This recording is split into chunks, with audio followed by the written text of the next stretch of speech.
18-36.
morning and welcome to the finale of season 16. What? Can't be. Finale? Time already? I'm afraid so. It is indeed the ending of season 16 of Quiz Night already. What are numbers? We just don't know. Hello there, welcome to you all and welcome to this very special episode of Quiz Night. Happy overtaking Final Fantasy Day. Yes! Absolutely. Next week we will be surpassing the canonical list of Final Fantasies in numerical order. We will be beating Final Fantasy 17 to the punch as we go into Quiz Night 17. Desk minus 5 HP. Yeah, something like that. It's very resilient though, only, so it's got a lot of HP. Happy Universal Great Britain Announcement Day. Oh, something like that. I'm not going to do that, Tipster. I was half tempted to say that this season was going to be like season 15 and a half or something like that. But I decided against doing that and just actually have a proper numerical season and just live with the consequences of it being a short one. Yeah, exactly. It would break all the spreadsheets. And I know you put a lot of effort into those spreadsheets, Tipster. So yeah. Season 16 does come to a close tonight, which just means that it's more likely that you're going to get some prizes on the Duke draw because, well, there's not as many Dukes flying around out there. There's not as big a skew in terms of how many big Dukes there are versus little Dukes. So it is slightly better odds for you tonight, in theory, especially if you do well in Secret Fortune tonight. Get another 100,000 Dukes added to your balance. Maybe even if you do well in outright later on as well, it's another 100,000. Yeah, screw it. Another 100,000 on offer for the outright game as well later on. We'll do that. Right? It's normally 50,000, 20,000, 10,000, but no, we're gonna go big for the outright game as well later on. 100,000 Dukes for the outright game. 50,000 for second place, 25,000 for third place. Because why not? It's a Wednesday. It's the end of the season. I felt like doing big numbers, especially during number grid there. I was doing lots of 160s and 16s everywhere because, hey, felt like it. Because I can put numbers in. What is economy these days, folks? At least I'm giving you money rather than asking for it all back. Imagine if I started enforcing some tariffs. Enforcing tariffs on the Dukes. Jesus Christ, that would not be a good idea. There would be a mass exodus, I imagine. Anyway, if you'd like to play this game of Secret Fortune, has been written by Mr. Pop Ramen Comedy, has been proofed by Inca. We will be looking for 2 players to play in the hot seat game. They will be playing as a duo. Everybody else, though, you'll be playing in the audience side of things. The best way to do so is to play on Hackbox, because you get to see all of the lovely envelopes flying around, and it keeps track of the game for you. Makes it super, super simple to play along. You can still play in Twitch chat, mind, but the best way to play is definitely on Hackbox. Either way, whether you want to play audience only or be eligible to be picked as a hot seat player, which you'll be able to join me in voice for if that's the case. Both modes of play join the same way. Room code for that is BHZR. BHZR if you'd like to be in with playing tonight's game of Secret Fortune. I have been assured by Inca it's actually a pretty good pack. I've given it a quick look over and I would also agree. It is a pretty good pack of Secret Fortune. There was, I think, one answer that had to be tweaked in the proofing, but that was about it. Pretty much everything else has maintained what its content was when it was originally written. And some really good questions in here. Proper thinky questions, which is what you want to see in Secret Fortune, is proper thinky questions. Because it's like, yeah, it's nice asking every once in a while a question you definitely know. But, this is a game show. It's supposed to be a bit more fun than just, knowing things. So every once in a while, I'm going to throw a few questions out there. They're a bit more of a curveball, but not completely ungettable. I believe these questions do toe that line pretty well, that they're not completely ungettable, but also not completely gettable either. They toe the line right down the middle of like, I might know, or might not know. I might be able to reckon a good guess. And that is exactly what we need for Secret Fortune, is that kind of, yeah. Toe the line or toe the line? Up to you, David. Yeah, knowing things in a quiz. Bah. so 2024 that is. But yes, you're more than welcome to play in tonight's game, unless of course you are Pop Ramen Comedy and Inca, in which case you already know what the questions are. And similarly to me, I can't answer, and I can't enter because I'm going to be giving you all the questions. Yes, you might not know anything about it, but surely you reckon something. What do you reckon? I believe that's from David Mitchell and Webb Sketch, I believe. I think that is, isn't it? That's from the when they get yes, because it's the like riffing off of BBC News or BBC local news, and it's the alien invasion. That's what that is. Yes. Yes, you might know anything about it, but surely you reckon something. And if you do, then tell us what you reckon about these aliens that are invading us. I don't know that much, but I bloomin' love a reckon, I do. Oh, I do love a good reckon, me. A good reckoning, that's a bit different, but a good reckon, certainly. I do like a good reckon. We'll give you another loop or two to join in on this game, and then we'll get the game started proper. We'll be picking two of you at random to be in our hot seat for tonight. Who do we have in the lobby right now? We've got Mark, we've got AB Me, we've got Joe, Danny, Shanamain, K-Jarves, etc., Solomon, Vertigo, Polska, Tipster, Hex, Ralph, Oni, Chrono, Colo, Manic, Woollyback, Kurstuken, Brand New Halo, Sooty Cat, Ref, Drahuska, and Shapes. You've all joined into the lobby. We've got 1, 2, 3, 4, 5, 6, 7, 8 of you that could be picked as a hot seat player in tonight's edition.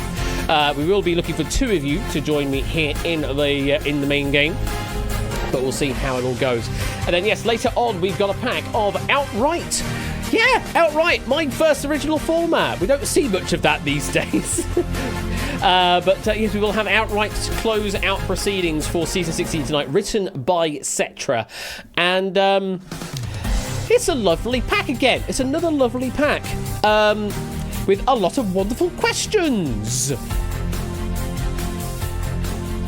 Question mark. I'll leave it at that. Whether you decide that they are questions or not, entirely you're deciding, but definitely a great pack of Outright to look forward to later on, with lots of money on offer. Well, lots of dukes on offer. And then we will do our final spin. Ding, ding, ding, ding, ding, ding. And we will then do the Duke draw to close out Season 16 proper. I can't believe we're already at the end of the season. It felt like it's only just started the other week. But yeah, there you go. What was the second format? Yeah, we don't talk about the second format. Well, I mean, we kind of do, because it eventually spawned the Interrelativity. You know, the slide that was in the game that shall not be named that appeared on April Fool's a couple of years ago, that became Relativity, essentially. So, you know, one could say it is still, that's the second format. It just went through a lot of development to get there. Yeah, that's fair. That's also fair score. So, are we saying that I really only have like 2 original formats? I have Outright, and then I have 2A and 2B. That's about it for my original format. Now, snapping up, I've got that as a separate format as well. That's fair enough. But yeah, I don't have many original formats. I just rip off of existing things that work well and make them massively multiplayer and slightly different that way. Kind of like that. Kind of like it. Anyway, I have waffled for long enough. Let's pick our players for tonight's game.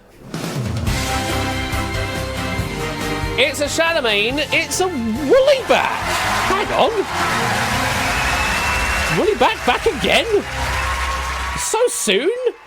He was only in here last time round, I believe, with Hex. So getting a second go at the bullet, as it were, but with someone else in tow tonight, with Shadowmane. So if you two could please make your way to the green room, and we'll get you all sound checked and everything ready to go. On for the encore. They don't call it a comeback. No. Every sport ever is derived from one's base sport. Also known as quiz. I can neither confirm or deny that, but I imagine there is some weird logic to that, but then one could say, all language comes from one thing. But I'm not going to get into that. I'm not a linguistics expert. Right. Let me unmute myself here. All thing is thing. Now that AB me, I can agree with. All thing is indeed thing. Thank you to XKCD Thing Explainer. We've got Wooly back in Shadowmane in green room. Let's bring them into the live studio. And good evening, Shadowmane and Wooly back. How are we doing? Good evening. Hello again, Wooly back. So soon. I'm back. At least it's not involving Hex this time. Yeah, I think the last two were. That's very true. You played Secret Fortune with Hex, and then you did In the Grid versus Hex last time round. But now we're back to Secret Fortune, but you're now with somebody else in the hot seat here with Shadowmane.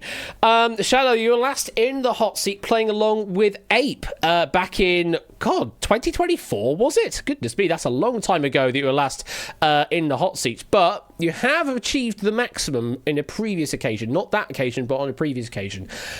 Do you think with Wooly back tonight, you will be able to achieve the maximum? Well, he's definitely been getting the work, I'll tell you that much. And I think his brain will still be hot from all the quizzing that we've been doing. So yeah, I think Wooly back and I might be quids in. Might be quids in. Well, you'll see how it all goes. And yeah, Wooly back. The last time you were here in Secret Fortune Land, you were playing along with Hex, and that was only 2 weeks ago, something silly like that, 21st of March. I think it was. What is time? You were able to claim 50,000 doots out of that game. So third highest that could be available in the game. Do you think you can do two better? Can you get the maximum here with Shadowmane? Well, again, it's what I said last time. It just depends on the age range of the questions, doesn't it? So very much so. Depends on exactly what kind of questions are asked. And we're going to be slightly different with this one because, we've got a bit more US con, I suppose, with this one. Both of you are in the UK, so maybe a bit harder on that front. But I will say anything that is on the US side of things is certainly quite fair. So you should be able to achieve a good performance here tonight. As you did with Hex, you had not the best of starts, but not the best of starts, but you were able to secure the 100,000 absolutely dead certain, which is always nice to see when you can get that to happen in Secret Fortune. But this is a brand new set of envelopes, all shuffled in a different way. Could be that it goes out in a similar fashion, could be in a completely different fashion. And hello there, Proogs. Welcome to the game. You have joined in the lobby just in time to be able to play along from your Hackbox window. Shall we get this game underway? I think we shall. So, Shadowmane and Woollyback, wish you the best of luck. Audience, wish you the best of luck as we welcome on the Toaster Rack of Riches. There we go. So 24 envelopes again, each with a value ranging from 100 doots all the way up to the big 100,000 doots. Your objective, as much like as in Deal or No Deal, you need to bin the low values and keep the great values. Except slightly better than Deal or No Deal in that you'll actually have to do a bit of trivia in order to achieve that. We will select 4 envelopes in each case for round number 1, and then we will assign those envelopes to certain answers that will be ranked by a certain criteria that the question is asking for. You need to keep the envelopes that are bigger, that are greater, that are assigned to the quality that is the greatest, and then bin the envelopes that are assigned to a quality that is lower or smaller. If you do that, you will bin low envelope values, and that is exactly what you need to do in this game. As always, as it says on Hackbox, please follow what the prompt is saying, follow what the question is asking for, as that will mean you do the best in this game. For those playing along on Hackbox, you're just selecting one envelope from the 4 provided each time. That's the one you're keeping. The other 3 will be binned. Our hot seat players here, they will be individually picking envelopes to bin, but the end result is still the same. They will have just one envelope left. That's the one they're keeping through. The other 3 will be binned. Procedure is slightly different, but the end result is the same nonetheless. As always, follow what the question is asking, and you're going to be all right. So, let's get our first selection underway. Shadow Main, can I have 2 envelopes, please? Well, I can't see them, but I know where they are just about. Oh, hang on. Let me redo the screen share. Discord's being very weird recently, and it's not working the first time. Hopefully, now you can see things. Yeah, I was having problems as well. That's fine. Cool. Right. Yes, 2 envelopes, please, Shadow. I'd like to take 6 and 19, please. 6 and 19. Oh, okay. I see where we may be going here. Woolly back. You're just begging me to do 1 and 24, aren't you? Yes. 1 and 24. I mean, am I that predictable? Are we doing the corners 1 and 24? I think so. 1 and 24 it shall be. And they are locked in. I'm going to bring the game audio down ever so slightly because it's always nice to hear Mr. Bongo Man, but I think he can go on for a bit too much. Here is your first question. Good luck. Which English football team earned their last promotion to the Premier League most recently, as in closest to now?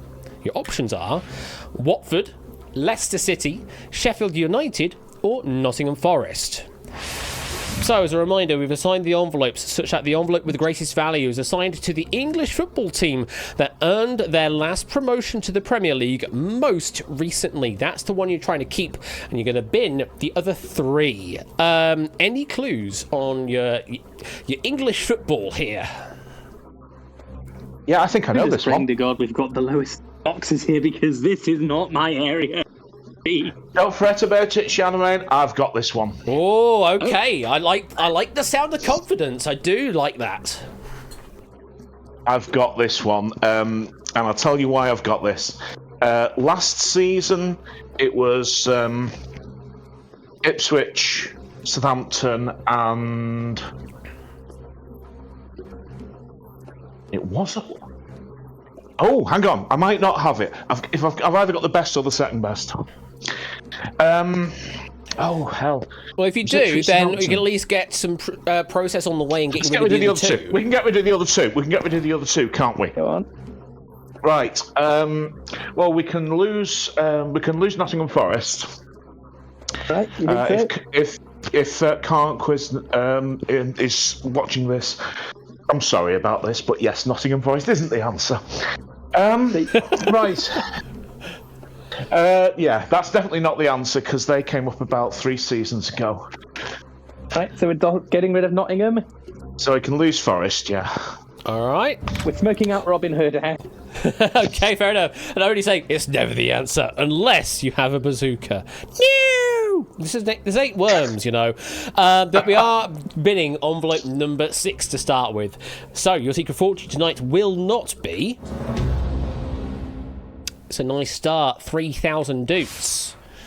Fairly low on the left-hand side is a very good start to your game. Where next? Right, now I think the other one is Watford because they've not been there for a while, actually. So I think Watford would be the earliest one of these. All right, so you're thinking Watford's next? Yeah. Right, then I'm inclined to go with you. Binning Watford? Yeah, we're saying goodbye to Watford. Okay. Mind the Watford gap. Binning envelope number 1. Your secret fortune tonight will not be... Even better, 2,000 dupes. There we go. Very nice. Some very good envelopes to see gone. 1 more to bin now between Leicester City and Sheffield United. Right, now Sheffield United were relegated last season and were promoted the season before that, right? Right. What I can't think was whether Leicester were promoted this time round. Well, how long have Leicester been in the Premier League for? Well, they won it, and then they fell out of it, and then they've come back, and they look like they're going back down again. Dear me. And I just can't remember whether it was Sheffield, whether it was Leicester that came up this time round. Well, which one do you feel it wouldn't be right? Like, if we can figure out which one it might be right. Oh, it could be. Right. Sheffield United was definitely 2 seasons ago. Okay? Leicester City, I cannot remember whether it was this time, last season, or not. Oh, I was so confident as well. Oh, hell. Right, okay. Gonna need to press you for a selection. It's going to be second best at worst. So if we lose... We're losing a lot of money. If we lose Sheffield United, because I think Leicester may have come up this time round. Okay, so you're saying Sheffield. So if we lose Sheffield, sorry Ash, and It's fine. I'm not particularly affiliated to either football club, so you're good. Oh, that's fine. That will be holding so Quiz Live free, the Sheffield Arena.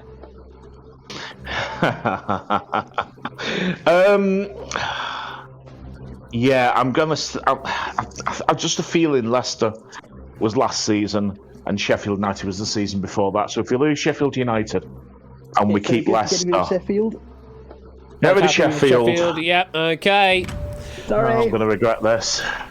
Up the blades, except down the blades at this point. If I have to pledge allegiance to a particular club, I would pledge allegiance to the Owls, only because of location within Sheffield. If I didn't say that, then would not be good, but it's all good. Top of the shop, envelope 24 is going in the bin with Sheffield United, and your secret fortune tonight will not be... It is bigger. 12,000 doots. Okay, It's not a disaster. Manageable. It's not a disaster by any means, but the prevailing theory being that Leicester City was promoted previous season, and so should be top shop answer here. Yeah, I think they're coming up and straight down. Yeah. Envelope number 19 will carry through to the next round, no matter what. But did Leicester City achieve their last promotion in the 23 to 24 season?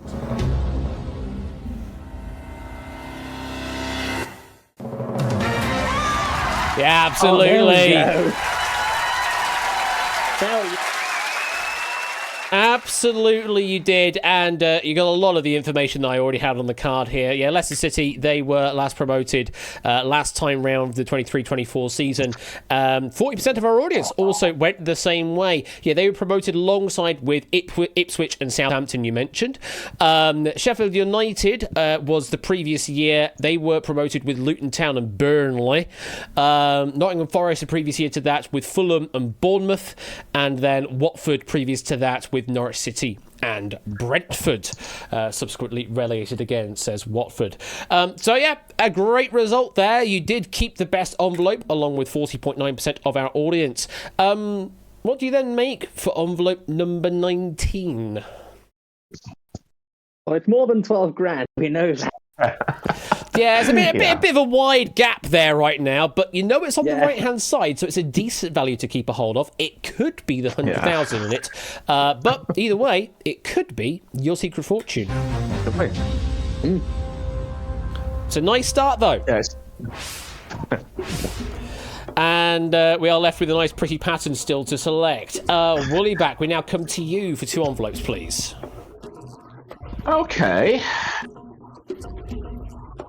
Let's do number 3 and number 22. Okay, Shadow. Oh, I see what you're going with. 4 and 21, please. 4 and 21. Okay, continuing this very pretty design. And your question 2 is this. Oh, go away, number 21. There we go. You'll be given definitions of 4 four-letter words.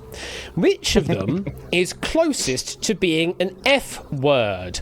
I.e., their starting letter is closest to F in the alphabet. Get your head out of the gutters, folks. 128 cubic feet. 1 nautical mile per hour. 500 sheets of paper. And 4 inches of horse. Yes, you heard right. So, as a reminder, we've assigned the envelopes such that the envelope with the greatest values assigned to the word definition associated to a 4-letter word that is closest to beginning with F in the alphabet. That's the one you're trying to keep, the one that is closest to the letter F in the alphabet as its starting letter. The other 3 you will have been because they're further away. Do you have any ideas behind any of these? I know 2 of them, and I'm pretty confident of a third. Well, sounds like you've got it then. The only one I'm not sure about is the 128 cubic feet. Right? I'm not sure about that one. That would have to be about... Oh, it's big, whatever it is. Yeah, because I don't know the conversion feet for cubic feet. Yeah, it's... What have you got for the others? Right. Nautical mile an hour is a knot. Yes. A horse, 4-inch horse is a hand. And I think the sheets of paper is a ream. But it might not be. Because the other 2 are perilously close to F. I'm thinking, why'd you put an R in there? So at the moment, the hand, the 4 inches of horse, is the best one that I've got. So you can get rid of nautical mile and paper. We could definitely get rid of the nautical mile because that might be the second best. Or get rid of the paper. Let's get rid of the paper. Yeah, let's get rid of the paper. We know that if it's a ream, then that's R. That's miles away. That's going to be the worst. But it might not be. Anyway, let's do it. Let's do it. Let's do it. Go with 500 sheets of paper.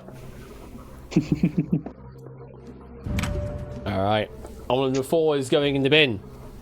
And your secret fortune tonight will not be... Well... I mean, what else can you say but 100 doots? There we go. Oh, yes. So you know that is the furthest away from F of the selection. Right. So what were you saying, that the nautical mile was K? So yeah, that's a knot with a K, yes. Yeah, so should we just lose that? And yeah, we'll definitely lose. Yeah, lose that and debate the rest afterwards. So we're dropping the nautical mile per hour. Yeah, we're sailing through this board. We are sailing. We are sailing. Buzzer, Ash, buzzer. Well, yeah. Stream could hear that. You can't. But envelope number 22 is going in the bin. We are tying the knot up in a nice, neat bow. Your secret fortune tonight will not be 9,000 doots. It's all right. Sort of mid-pack, it's all right. Got one more to bin now between the 128 cubic feet and the 4 inches of horse. They said the 4 inches of horse was a hand, right, Willie back? Yeah, that's definitely a hand. Now, 128 cubic feet, that would be roughly speaking, about 5 foot cubed. I don't know what that distance... Be roughly about 5 foot cubed, but I wouldn't know what you would do with 5 foot cubed, to be honest. Well, 5 cubed is 125. So yeah, I'm just having a sort of a rough guess so that we can picture it and think what the heck it's called. Because if it's close to 220 yards, I believe that's furlong. Oh, that's nowhere. No. That's nowhere. No, well, that's distance anyway. That's distance. We're talking about volume. Probably miles wrong. And I can't think of a 4-letter word beginning with E or beginning with G. I can think of one beginning with F at the minute, but that's another matter altogether. Again, get your head out of the gutter. Which one are we picking to bin here? Well, the way I see it, horse is literally... If a hand is 4 inches of horse, 2 letters away from F. Yeah. Whereas the last one we had was a not, and G, because because there's I and J between A and K, so it's either going to be an I or a J word for cubic feet, or it's going to be a G or an F word on the, or maybe even. Ooh. Put it this way, Shadowman. We haven't got a clue, have we? No, we haven't. What are we doing? Which one have we been in? Let's knock off. If we knock off the cubic feet one, then we know we've got second best, if not best. Yeah, we've got second best at least. Yeah, we got second. 128 cubic feet going, yeah? Good way of looking at it. All right. Yes. I will talk about that in a moment. Envelope number 21 is going in the bin. Your secret fortune tonight will not be... Well, it is bigger. 22,000 oots. Well, that's one of the things we know isn't in 19. That's very true. Just remember this from last time. We had a question. I think it was the dairy milk one, the chocolate one. We blitzed the 75. Yeah. And still ended up with 100. Yeah, I think it's funny because that pack I actually wrote myself. So. Oh, is that yours? Yeah, you and Hex. It's all come full circle here. Republic. Yes, wasn't it? So, envelope number 3. We will carry through to the next round. We have we're going with the knowledge of the ream of paper, the knot nautical mile per hour, and the hand of a horse. But no idea what this 128 cubic feet is. Envelope number 3. Was the hand closest to the F? Let's find out.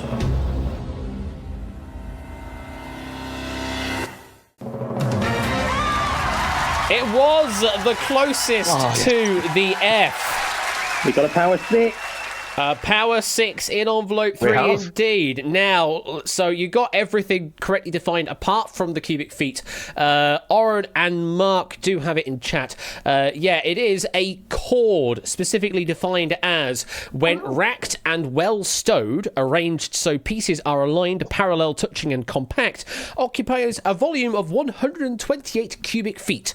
This corresponds to a well-stacked wood pile 4 foot high, 8 foot wide and 4 foot deep, or any other arrangement of linear measurements that yields the same volume. So yeah, the name chord probably comes from the use of a cord or string that is required to measure it. So yeah, it's a bit odd that you use what sounds like a one-dimensional or two-dimensional thing for a three-dimensional volume, but yeah, that's what it is. It is a chord of wood, essentially, and you got pretty much everything bang on, other than that word you just sort of hedged your bet thinking that hand was close enough, and it was indeed. 59% of the audience went the same way. Good number of players keeping a hold of envelope number 3. And, well, we saw the 22,000 go, means envelope number 3 is going to be a power 6, and it could be your secret fortune. Making good progress here. That's 2 perfect answers. Let's make it a third one. Shadowbane, can I have another envelope selection, please? Oh, I'm thinking 20 and 5 this time. 20 and 5. Woolly back? Well, let's chop the Space Invaders' other leg and antenna off. 2 and 23. 2 and 23, leaving, I think, a fat log in the middle there or something. Let's continue on to question number 3. Hashtag not spawn. Of which of these products can you buy the largest number in a single package from Costco's US website? Is it Bic ballpoint pens, as in number of pens, Charmin bath tissue, as in the number of rolls, Tide laundry pods, as in the number of pods, or Old Spice deodorant, as in the number of sticks? So we've assigned the envelopes. So the envelope with the greatest value is assigned to the product that you can buy the largest number of in a single package of these things from Costco's US website. That's the one you're trying to pick to keep, and you're going to bin the other 3 that have fewer in quantity. Any ideas? Well, I'm thinking you should be able to get a massive amount of pens in a single package for going for the maximum number of things you can buy at once in a single order. You'd be Because pens are talking, not what, exactly 100? big. Isn't it? Like 100 kind of thing, or 100, 200, like big old box of pens. Because compare hang on, though. these and the laundry pods to sticks of deodorant, and assuming you're putting everything in one big package, which of these is going to take up the least amount of space? And right now, I'm tossing it up between Tide Pods and Bic pens, but I do think that would leave Charmin and Old Spice as the outliers, because toilet roll and deodorant are pretty big. Yeah, I can't. Again, we're trying to use British logic here, and this is the United States where they do things differently. Yeah, they do it go big or go home. But then again, everything they do bigger, therefore the same logic should apply. Oh, dear me. I mean, I'm thinking that. Yeah. I mean, the laundry pods, of course, because they're. Yeah. That sounds like a good plan. That Always those keep two away from seem children. like Thank you. Oh, I do. I do. I can't stand them personally. I don't have to. Sorry, I had to do that because literally every ad you have here in the UK has that at the end of a laundry product because of things that have happened in the past when that wasn't mentioned, and apparently that had to be explained that you mustn't do that. Anyway, sorry. So, dear me. I'm personally thinking that the deodorant will probably be the smallest one. What do you think, Shadowman? I think old deodorant would probably be a good point. Yeah. Let's lose that and see where it takes us. I'm sorry, Terry Crews, we're getting rid of the Old Spice. The deodorant's going in the bin by number of 6. Let's see what we go here. Your secret fortune tonight will not be. Yeah, 6,000 doots. Go. It's another left-hand side pick. We've done very well in getting rid of left-hand values, must be said. Complete opposite of last time. Bloodbath when we get to the other questions in this round. Yeah, true. Do have some holes down there, though. Still got the 501,000 still kicking around somewhere. Yeah. So, we're talking about the bath tissue. That's presumably the polite way of saying toilet rolls, isn't it? Yeah, because I don't know what else Charmin are known for. And it says rolls instead of like packets. Hang on. Sorry, I disappeared then. Oh, I felt like I disappeared. So you're saying we're dumping the Charmin? The Charmin even? I think so, because, I mean, just the size of a pack of them. Yeah, you bulk buy toilet paper, it's going to last a while, and I think compared to Tide Pods and Bic pens, you're not going to get through. Like, you're not going to buy a lot of, as opposed to the other. Well, I wonder. Hang on.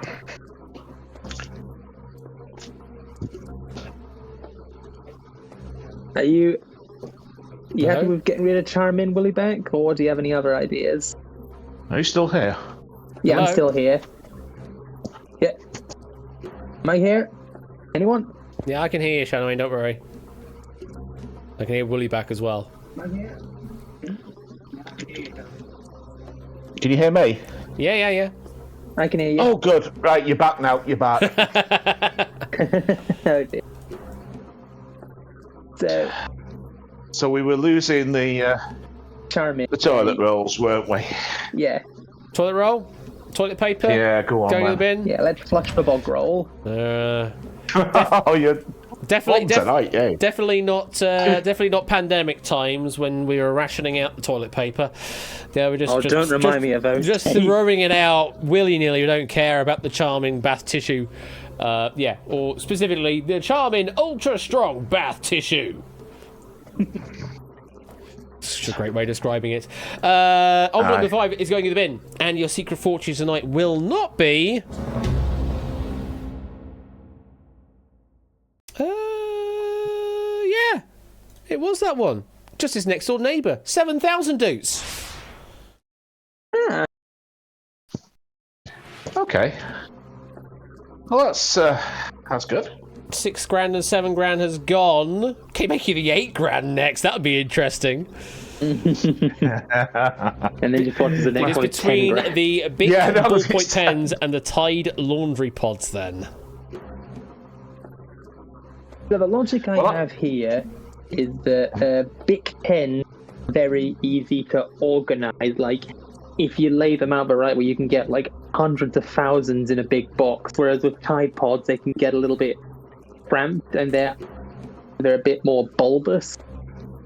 Yeah. So Well, the difference is, though, that pens are a multi-use thing, so you don't need so many. Pods yeah, are I obviously suppose a one-off, so you need more. yeah. So you might get, say, 100 pens in a box. They're going to last you for ages. Until So you the don't ink need more inevitably pods. dries out and you have to buy another box. Yeah. I suppose Yeah, that well, would be true. So I'm going for. You're going for Tide Pods are single use, so therefore they'd have to pick more to get the biggest, like biggest package offer.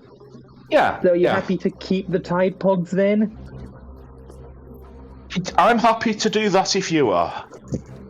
All right, and your logic sounds very strong, Woollyback. So we're going to get rid of the Bic and keep Tide, right?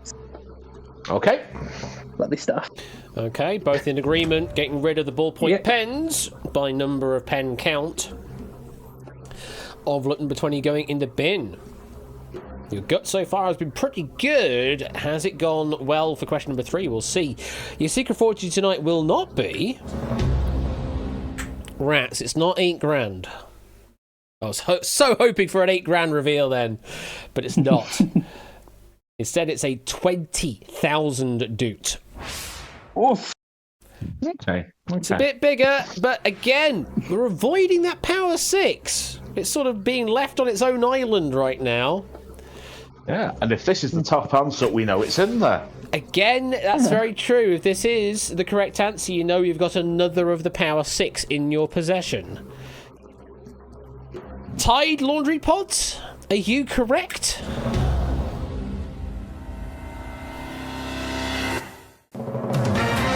That's 3 for 3. Oh my goodness. Yeah.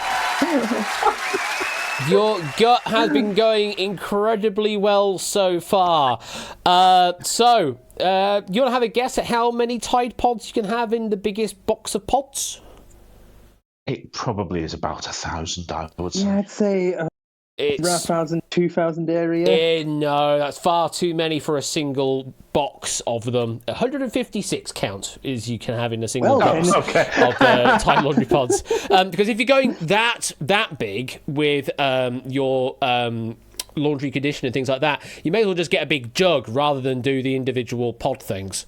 That way you can really economize. You get like a 3-litre jug or something.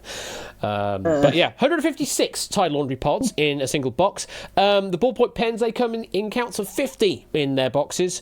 I suppose if you're going like a more commercial kind of product, then you can get them into your thousands count, but just your bog standard Bic ballpoint pens, those are 50 a time. The charming toilet paper, they're in a wrapping of 30 in total. I think each of them is like 220 ply, and yeah, 30 of them in a single bundle. And then the deodorant, yeah, just five sticks of deodorant in a single bundle of Old Spice. Good players, good number of players going with the Tide laundry pods, much like yourself. And envelope number 2 is another in the power 6. You've gotten 3 of 3 right so far, currently on for a perfect game of sorts.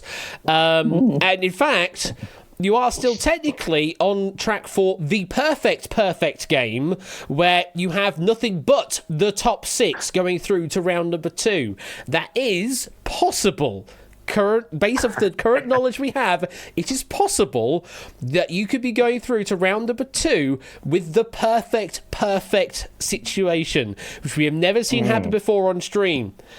I really wish for it to happen. It could be your secret fortune.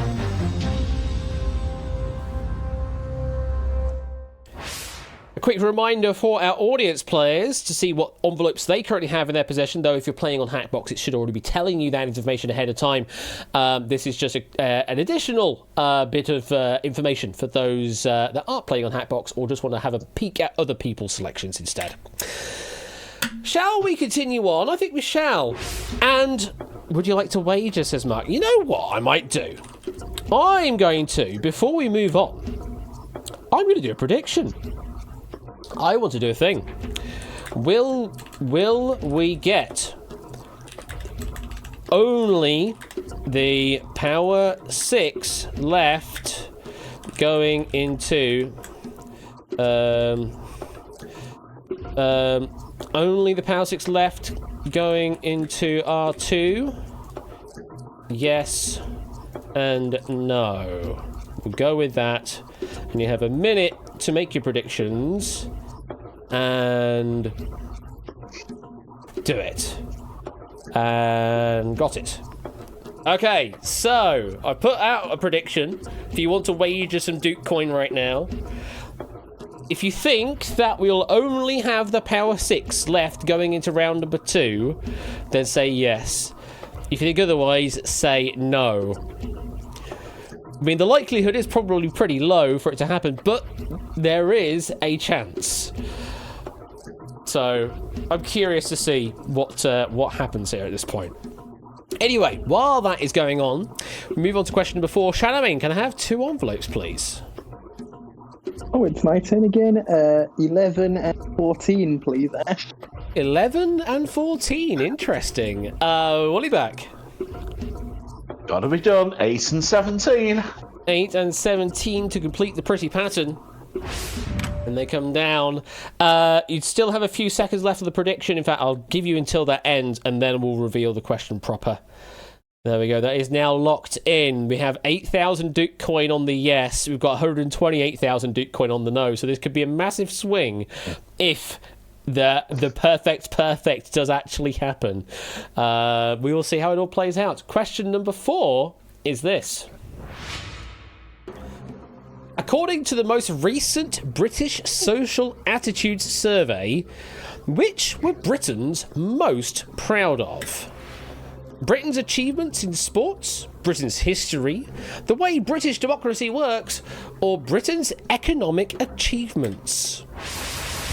So recite the envelopes, such that the envelope with the greatest value is assigned to the attitude, I suppose, that Britons are most proud of. That's the thing you try to keep, and you're binning the other 3. Well, I have a feeling quite a few people in the audience may be regretting their choices of their prediction right now, but we'll see. I mean, I suppose I'll ask you 2 first. Shadowme, what are you most proud of the selection? Well, I think I know which one I'm not. Okay, which one are you not? I mean, have you looked at the economy recently? Yeah, but I think a lot of that's not necessarily down to Britain specifically. I mean, some of it certainly is, but not all of it. Woolly back, what are you most proud of? Yeah. I mean, the problem is with this, everything's got a downside.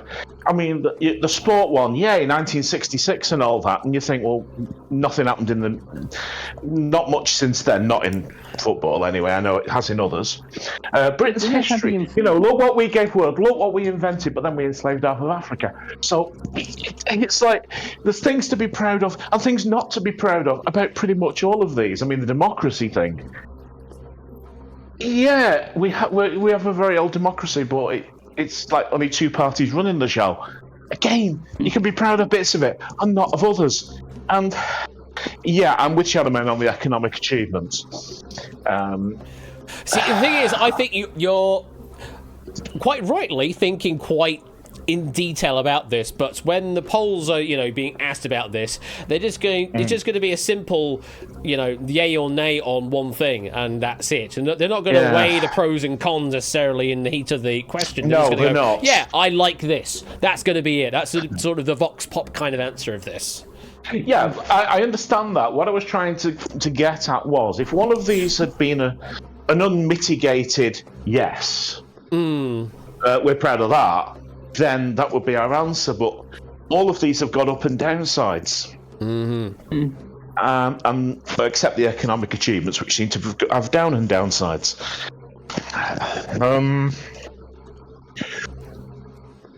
I mean, if it were me, I'd probably choose economic achievements to get rid of, because that just really doesn't seem to be nobody's going anyone's to good say that recently. And the other problem is, it depends how they've gleaned their information as well. Is it the ONS ringing people up randomly like they do with me now and again? Or is it, do they go somewhere and just collar people off the street? And then that would depend on where you collar them.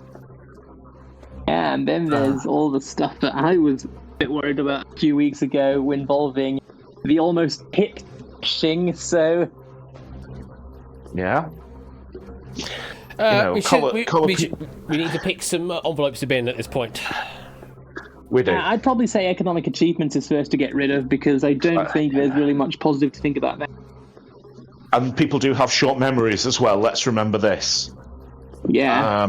So that would be a good one to lose. Yes. Yeah. So, economic achievement is going. Yep. It's going in the bin, okay. Envelope number 17 going in the bin. Your secret fortune tonight will not be... Getting rid of another one from the left-hand side. 4,000 doots.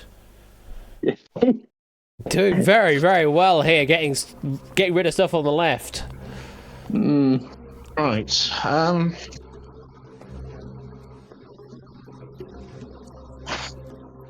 The way I see, I think there is one that could potentially be the winner, and that's the sports. Because it's not just the football, like the World Cup. It could also be like the Olympics, or Sports Personality of the Year, or I think that's it. Newcastle recently won a trophy, and they were extraordinarily delighted about that. Yes, So they're I a think bit mad could about that definitely sort of be thing. in contention for it being right.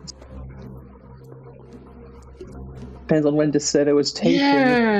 Yeah. I mean, I don't think it was taken of 100 people leaving St James's Park. I can tell you that it was published June 2024. Published. Yeah. So, but again, that still holds. I mean, not individual tournaments, because obviously somebody has to win them anyway, whoever they are. Anyway, where next? I'd be tempted to say the democracy one. I didn't say democracy, because I was tempted to say history. But if you think democracy is... Because... What? You think it's democracy? Because I don't think most people that you're either going to pluck off the street or ring up randomly are going to be too bothered about that. I don't think they'd be very politically minded. Not so to speak. They'd be just glad that we haven't got a complete nutter in charge. Oh, yeah, fair enough. That is also the case. So, and which one are we picking to bin? I'd say democracy. What about you, Shadow? Shadow? Democracy as well. Will he back? Let's do it. Making democratic decision here. It was a very democratic. If it is a democracy of two, yes. I don't quite think you get a proper democracy out of just two, but we'll go with it. The way British democracy works. Yeah, it very much is a duocracy, isn't it? Envelope 11 is going in the bin, and your secret fortune tonight will not be. It's another next door neighbour. 5,000 dupes. Oh my goodness. Look at you. You're clearing the board on the left-hand side entirely. There's only 4 left. Yeah, but that means there's more on the right to hit. You've got another 2 questions after this still. I know, that's what's worrying us. One more to bin between the achievements in sports and history. I know about you, but I'm still leaning on sports being the winner because there are a lot of big sports fans here in the UK, and whether it's the Olympics or the footy or something like Rugby or cricket. rugby. Were the Euros last year? I I think they were because 24. World Snooker Championships next week. oh yeah, that's right. And the snooker. Yeah. So I think the Euros actually were last year, 2024, I believe, because I do remember going to see the finals of a tournament, like a big worldwide tournament. I don't know who was the Euros or the World Cup as a whole, but I do remember sitting out in the pavilion, place where I used to live, and the whole place, the rush was intense. The goal was. So I would like to believe that sports is probably the winner for most proud of. I'd like to think that. I'd like to. You see, we've got 2 problems here, and they're kind of the same problem. Yeah. The history one, we've done a lot of good things in our history to be proud of. We've done a lot of things to be ashamed of. Now, with Britain's achievements in sports, we've achieved a lot in some sports, and we've been terrible in others. So, But that's not necessarily a negative, is it? That we're not good at other sports. well, it's not achievements. It's not achievements, is it? No, it's not. Oh. Right, we do need to pick something to bin now. Yeah. Oh my word! I mean, the history one is probably tempered by the negative aspects of our colonial past, and then anything before that nobody knows about anyway, because they don't know history in schools anymore. Really? So, well, even when I was at school, we were very limited in what we did. Mind you, I dropped after year 8. But I don't know. We need to bin something now. Yeah, let's go with this. Let's go with the sport on assumption that the ordinary man in the street thinks about sport more than he thinks about history. Yeah, so we're getting rid of history. Let's do it. Yeah, let's do it. Britain's history is going in the bin. I mean, we can't have much history because everything in the British Museum is not even ours. So we don't really have much history of our own if we don't have anything to actually show for it. Anyway, Britain's history, envelope number 14, is going in the bin. Your secret fortune tonight will not be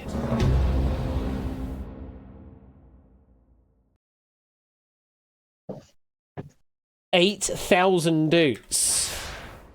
Oh my word! Have we actually done it? 3 next door neighbours that are still in play. That leaves you with Britain's achievement in sports. Now, there are still 2 envelopes up here that this could be if this is not the right answer. Hang on, we do have a subscription coming in from Mr. Royal Flush. 6 years is wild, man. Just for some context, when I first subbed, the British Parliament was voting against 4 alternative Brexit plans. Oh my god, that was that time ago, wasn't it? Jesus Christ, it was. Ben, thank you very much for the 6 years of subscription. That is immense. Thank you very much for that. And yeah, those were certainly some other times, weren't they? We were talking about earlier on with toilet paper reserves in during quarantine times as well. That was also a time as well. But yeah, Jesus, 6 years, Ben, plus a bit more. We've obviously known each other before all that as well through Catane days and that. So Jesus Christ. But thank you very much for the sub. I hope you're doing well, Ben. And I hope you are recovering and getting into a good place. Hopefully getting into streaming soon-ish as well. Sparkling lockdown, unless it comes from the quarantine region of France. Jesus Christ. Right, anyway. Britain's achievement in sports. If this is the wrong answer, we know where it's landing. But if it's the right answer, well, we could still be on for a perfect going into round 2. Sports?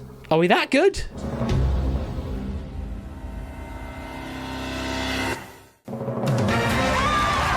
And that makes it 4 of 4 right in a row. I don't believe this. You are doing I don't incredibly believe this. well here. Yeah, absolutely. Charlemagne, once you started to lean into the Team GB route with Olympics, that was the biggest thing to really mention about that. Yes, obviously 1966, etc., etc. But I think the biggest proponent these days is the likes of Team GB, and back in the days of Andy Murray's doing tennis stuff as well at Wimbledon. 77% of those surveyed were most proud of Britain's achievements in sports. Then it was Britain's history. That was second best with 64%. I like how nobody in the audience went with either the democracy or economic achievements. They ranked at 53% and 44% respectively. The best attitude that was polled, though, was achievements in arts and literature. That was 79% of all. So very, very close to sports, just slightly higher. Another one that was removed from this list, Britain's political influence in the world. Oh, such a slimy sentiment, that one. 48%, apparently 48% of Britons are most proud of Britain's political influence in the world. Yuck. But it was definitely a 50-50 toss-up between the achievements in sports and history for our audience, just slightly eking out on the sports there. And, envelope number 8 is not as definitive as previous envelopes are, but there is the chance that this is another of the Power 6, and there is a chance it could be your secret fortune. Wow. I mean, look at this board. Look at this freaking board we've got here. It's unreal. We could be in a situation where we lose the left-hand side and we still have another question in hand in round 1. We've got 2 more to play out. Let me think. Woolly back. Can you pick me 2 envelopes, please? I can, and it looks like we're going to end the same way as I did when I played this with Hex. So if I do 12 and 13... It's going for 12 and 13. Yeah, Shadow? Leaving me with the month and date I was born, 7 and 18. Okay, 7 and 18 it shall be. And let's go to question number 5. Which little meow meow was introduced first? What? Bagpuss, Pink Panther, Hobbs, or Meowth? That's right. So the side of the envelope, such that the envelope with the greatest value is assigned to the little meow meow, aka cat, that was introduced first, as in furthest away from now. That's the one you try to keep. You're going to bin the other 3. Thoughts? Okay. I know all of these except Hobbs. Right, well, the Hobbs is from a comic strip called Calvin and Hobbes, which not 100% of when that debuted. Right, Bagpuss was definitely around about 1970. Yeah, it was around that area at least. It was from my childhood, so there you go. The Pink Panther is Hanna-Barbera, so that was probably a while away. 1960s. Yeah. I think that was the 1960s. And then that was then made into a film, wasn't it? It was that way round? I believe it was, because Pink Panther is definitely an old.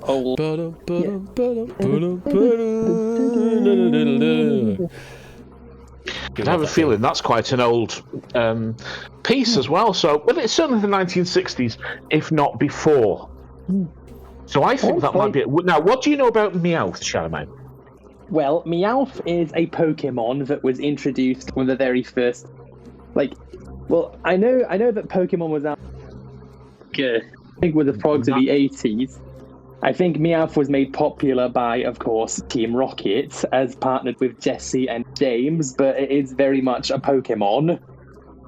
Yeah, of course, it's probably not.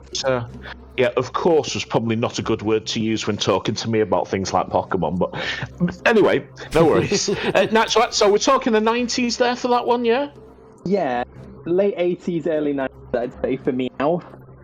And I think Calvin and Hobbes has been going... I could be wrong on this one, but I don't think this is going to blow us up anyway. I think that was from the 1980s. So I've got a 60s, 70s, 80s, 90s here. Very nice. So, shall we delete them in order? Yeah, let's do it first. Pink Panther. No. Introduced first. Oh, it's first. So we need to get rid of Meowth sorry. first. Sorry about yes, that. we need. I need to get rid the of. question the wrong way around. That's why there's two of us, in case one gets it wrong. Unless both of you get it the wrong way around. So we are binning Meowth. Yeah. If it's a Pokemon, I think we can lose Meowth. Yeah, he's definitely a Pokemon. It's definitely a Pokemon, whatever one of those is, yes. Meowth on envelope number 18. I don't believe that's the Pokedex number for a Meowth. Someone will have to correct me for that. But your secret fortune tonight will not be... Oh my god. Are we really going for this, folks? 1,000 Doots.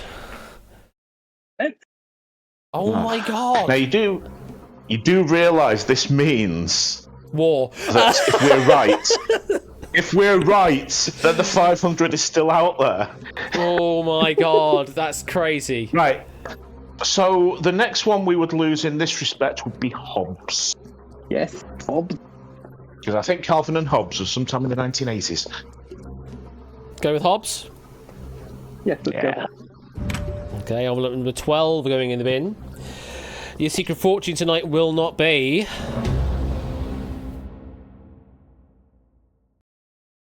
$16,000 Doots. Right. Oh. Yeah. Okay. Have to start hitting from the right-hand side eventually. We do. It's fair enough. So yeah, we're saying the Pink Panther, as you pointed out, was Hanna-Barbera. That was really the 60s, as I say. Bagpuss was around about 1970-ish. So I would say lose Bagpuss and keep Pink Panther. Yeah, I'd go for that logic. Let's get rid of Bagpuss.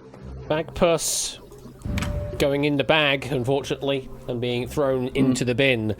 Envelope number 7 going in the bin. Your secret fortune tonight will not be...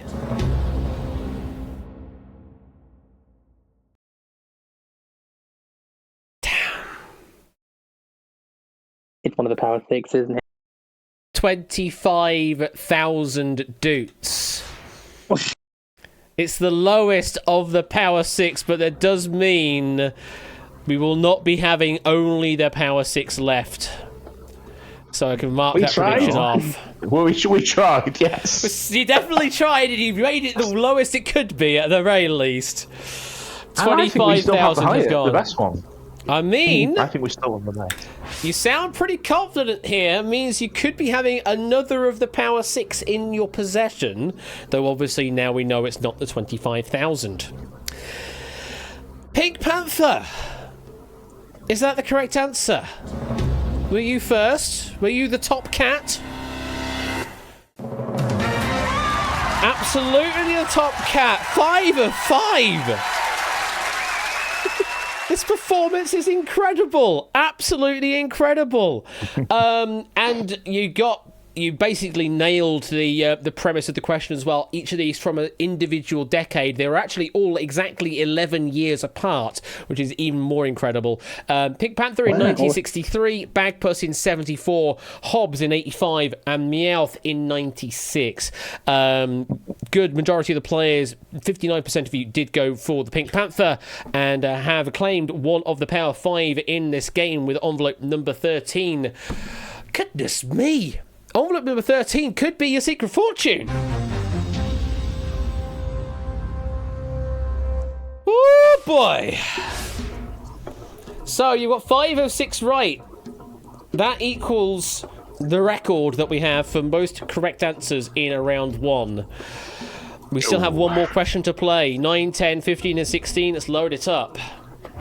Oh, let's do this. You could be on for a perfect round 1. Not a perfect round 1, but on for certainly a perfect round 1, getting 6 of 6 correct.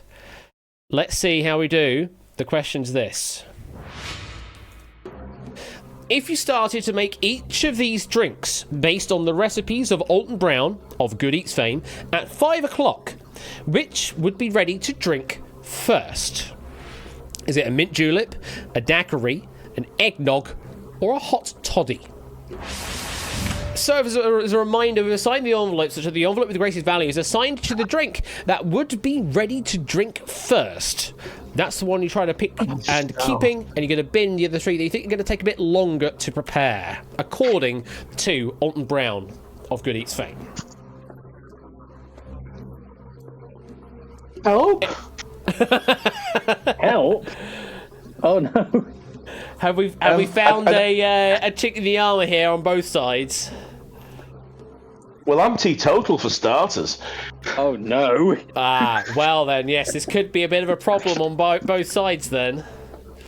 Because I was going to say, what the heck is a hot toddy? Now, a hot toddy, do you know that one? It's... I don't know how I know this one. It's whiskey, I think it's honey and warm water. Or hot water. So it depends if the kettle's already boiled. Warm water? Well, that doesn't sound like a lot of ingredients. Whereas, like, if you look at... I'm trying to base this on the number of ingredients. I don't exactly know how much these others have, but if a hot toddy is just whiskey, honey, and boiling water, then it sounds like it'd be ready relatively quickly. Again, yeah, are we including kettle boiling time? Or are we assuming that the hot water is already low? Yeah, presume that you are starting off with not hot ingredients, let's put it that way. Right. Presume your preparation is that you will need to heat certain things, or chill certain things, or mix certain things for a continuous amount of time. Right. Getting all of these from fresh, and depending on the size of the glasses. Ooh. Right. Do you know about any of the other ones, Shadowman? Well, eggnog is a Christmas. I know that much. I think daiquiris and mint juleps, the glass shape is different? So are we saying then that the eggnog's going to be the last place one because we're going to have to wait another 8 months? Yeah. I mean, that's one way of looking at it. Yeah, if we somehow still pull out... You can have eggnog at any time. It doesn't have to be necessarily seasonal. I mean, you had me there. Dear me. Which one are we binning first? Where are we sort of starting proceedings? I mean, I'm in completely dark territory here, I'm sorry. Oh, hot toddy's not much. Eggnog, I also don't think is much. So, I'm inclined to go with either the mint julep or the daiquiri, whichever one just sounds like it takes a... If we're making it from... I probably have to lean with the... Probably have to lean with the daiquiri. Yeah. Let's do it. I mean, we're stuffed here. Yeah, we put on a good run for as good as... We can't lose all 5 of those top ones here. Yeah, we're at least going to lose 3. At least we can only lose 3. The absolute disaster that it might be. So we'll be going to the other round with at least a 40,000 top. Yeah, at least 40,000 top. We'll go with that one. So, you want to say daiquiri first? Daiquiri? Yeah. Daiquiri? Getting rid of the daiquiri, alright. Omelette number 16 is going in the bin. Your secret fortune tonight will not be...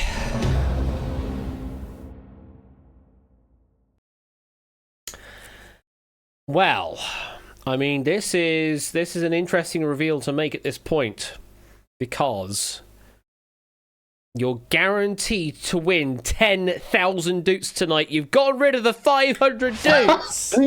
Hell, Ash, don't do that. Somehow you managed to pick the longest one. After having no experience with any of these drinks proper. Wow. Well, this is unreal. You've got 2 more to bin. You're guaranteed 10 grand no matter what.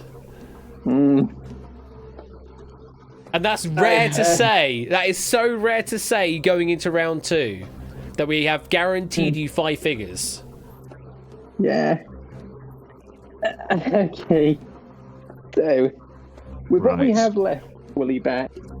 Yeah. Like, I think the eggnog and hot toddy don't necessarily have a lot of ingredients.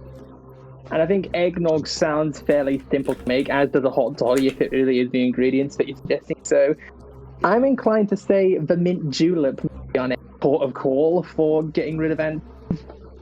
Yeah, let's do it. Let's do it. Yeah, mint julep. As I say, I'm pretty clueless. I wouldn't even know what the others had in them, apart from the hot toddy. Mint julep, yeah? Mint julep. Mint yeah. julep. Okay, the mint julep going in the bin. And your secret fortune tonight will not be...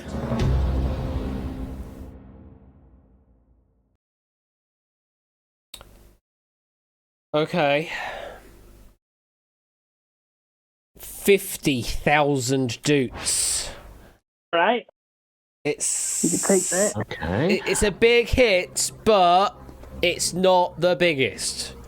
It could have been Highest much is either worse. going to be 100 grand or 75. And Well, we're guaranteed 75, even if the worst yeah, happens. one of We're those two is 75 going to be top. up there. We're going to be 75 top things. So, right. Do you know what an eggnog is, by the way? Well, I believe it's egg, some milk. Like, I think they extra eggs in. I think it's egg, milk, and a bit of some form of alcohol. Maybe a bit of, I was going to say breadcrumbs, but I don't even feel better taste in drink. I just see it as a very season. Like, I know you can have it any time, but I have always thought of it as a Christmas thing. But I would, like, you said a hot toddy is honey, whiskey, and boiling water. Well, I would assume But hot to me, water that rather doesn't than sound like a boiling, lot of yeah. ingredients, even if you're preparing fresh. Because even with a big kettle, it wouldn't take that long to boil. Like, it wouldn't take ages. Only a small amount of water, yeah. Yeah, Which one So are we I'm picking inclined to to say- bin? Are we keeping hot toddy then? yeah. I'd say we're keeping hot toddy in that case because an eggnog probably has more ingredients and it'll be more complex to make. And all you're doing with the other is sticking the kettle on. Yeah. Yeah, we're sticking the kettle on. So, eggnog going in, yeah? Yeah, eggnog is Yeah, going go in. on then. Alright, eggnog going in the bin. Yeah, it's seasonal in the fact that it has nutmeg grated on top, essentially. But yeah, you have your egg yolks, you've got some sugar, you've got some milk, some heavy cream, some egg whites. The spirit involved is bourbon, typically in an eggnog. Let's see. Envelope number 10 is going in the bin, and your secret fortune tonight will not be... 14,000 doots. Right? Which is avoiding the power 6. We will say that. Which leaves you then with envelope number 9. And you carry that through to the next round. Though, I think those playing along at home that have been watching along know, I think, the result of this envelope right now. Hot Toddy, what's the correct answer?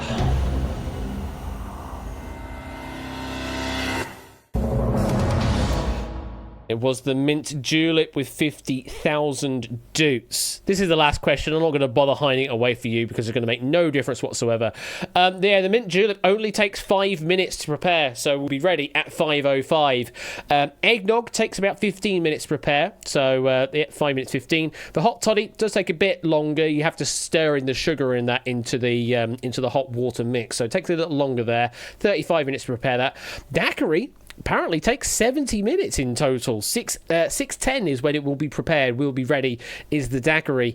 So an interesting spread of answers there from the audience. 30% did go the right way in covering the mint julep. But at the end of that, you've got 4 of the power 6 in play. You have the 100,000, the 75,000, the 40,000, the 30,000, and even your backups are pretty damn good. 18,000 and 10 grand. One of those will be your secret fortune tonight. One of the strongest opening rounds we have seen for a long time. Very, very good performance there. Here's a reminder for everyone in the audience as to what they have in their selection right now. But hopefully you've been tracking that along on Hackbox anyway. Let's continue on. Because this is where it all gets very, very interesting indeed. So yeah, you've done incredibly well to knock off all but one from the left-hand side through round one. You have just the 10 grand left, which is the highest it could be on the left-hand side. And you've now got, on the right-hand side, you've got the 18 grand, the 30, the 40, the 75, and the 100 grand still in play. Now, 5 of those you will have to say goodbye to at some point. Yes, you do have to, at some point, get rid of possibly a 75,000 envelope in favour of a 100,000 envelope. But hopefully the procedure will make it nice and easy for you. We will ask you questions. This time you're picking just one envelope to bin, the one that you believe is the lowest. The question will ask which of these things is the lowest or smallest. Follow what the question is asking. You will then pick the envelope that has the lowest value in and keep the greater values still in play. Okay? This could still be a 100 grand win. It could be a 10 grand win, but we don't want to wish that on you. We want to wish you the 100 grand, absolutely. Let's start off with your first question in this round. Good luck, everybody. Here it is. If the absolute values of their latitude and longitude coordinates were added together, ignoring any negative signs, which of these would be the furthest away from 0? Zero Branco, Italy, Center City, Philadelphia in Pennsylvania, Midway Atoll, Middlesbrough, Yorkshire in England, Bangui, Central African Republic, or Mohammadabad-e-Nil, Iran. I'll read it all out again. As a reminder, we've assigned the envelopes such that the envelope with the lowest value is assigned to the location whose latitude and longitude coordinates, if you were to add them together absolutely, ignoring negative signs, that would be the one that is furthest away from 0. That's the one you're trying to pick to bin, the one that is furthest away from 0. You're then keeping the other 5 that you think are closer to a 0 value. Right. So basically what we're after... Sorry. Go on. What we're after is the one that is furthest from both the equator and the Greenwich meridian. Right. So that is a good way of describing it, yes. So Middlesbrough, for example, I would be reluctant because it's right next to the Greenwich meridian. Bangui, on the other hand, is pretty close to the equator, so I wouldn't want that either. In fact, I think it's close to the meridian as well. So that would be our worst one. We're looking for the thing that is furthest away from the equator and the meridian. I would be tempted by Philadelphia. Yeah, because America's a long way west. Because that's about 40 odd north and about goodness knows how many west. So I don't know where Midway is. I don't know where Midway is though. Well, Midway, I believe, wasn't that the thing of a? Is the atoll like close to where the Midway attack the Midway attack in World War II happened? I was going to say there was a Battle of Midway, wasn't there? Yeah, so that was would have it been at right that in the atoll? Pacific.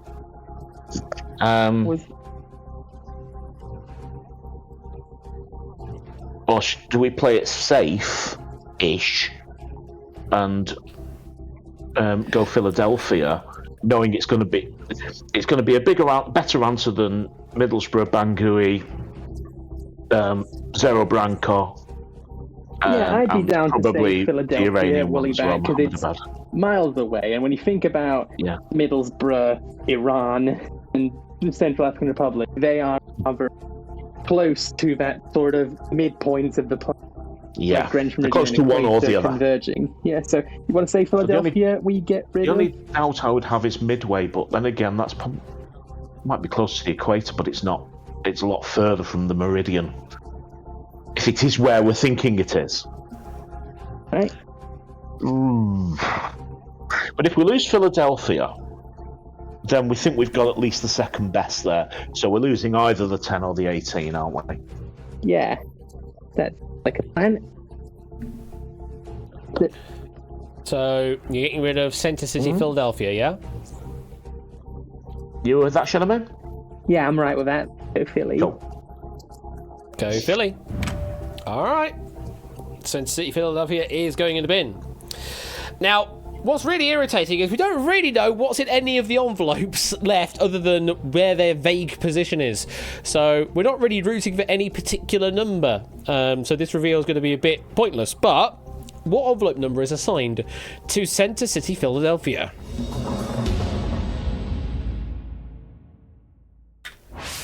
Number 19. Any clues? First one of the lot. It is over. It's definitely on the right hand side, so it's not going to be the 10 grand. It's not going to be the 10 grand. Well, your secret fortune tonight will not be...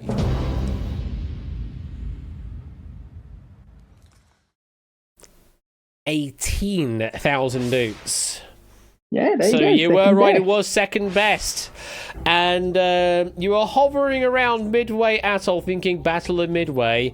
You should have gone for it. It was the furthest away from both of those divides. Midway Atoll is located at 28.2. Negative 177.4. Add that together, you get to the sum of 205.6 away from the zeros of latitude and longitude. Then it was Center City, Philadelphia, that has 115.1 as its sum. Mohammed Abad Nil, Iran, has a sum of 83. Zero Branco has a sum of 57.8. Middlesbrough, yeah, it's pretty much sitting on the Greenwich Meridian, but is 54 degrees north, so it's 55.8. And then Bangui, Central African Republic, with a sum of 22.9 from their latitude and longitude from zero. So, second best answer you should have gone for there. Most went the same way that you did with Philadelphia, with 5 getting the best answer of the Midway Atoll. Unfortunately, Shapes, possibly reading the question upside down, did select Bangui and has just lost his biggest value that was in play. Unlucky there, Shapes. Let's put that away. But you've done very well. Got rid of the 18,000. It would be nice to get rid of the 10 grand on the next pass, which guarantees you a right-hand side finish. Before we do that, though, we've got another rules summary or something along those lines from Sportsy. What do you say, Sportsy? 50 months. Wow. Later on, prepare for the most stressful 21 minutes and 30 seconds of quizzing ever. Also, hope you don't see any rounds like girl songs, characters and their horses, Monopoly properties, and spelling from the periodic table. Outright is not responsible for face palms or shaking of heads.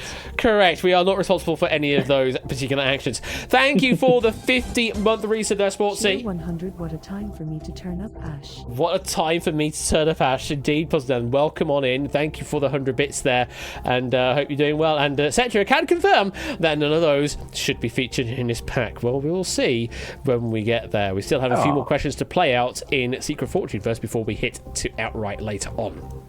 Okay, question number 2 is this. Which 2024 sporting event happened longest ago, as in furthest away from now, as in which of these things happened first in 2024? NFL drafts, Mr. Irrelevant.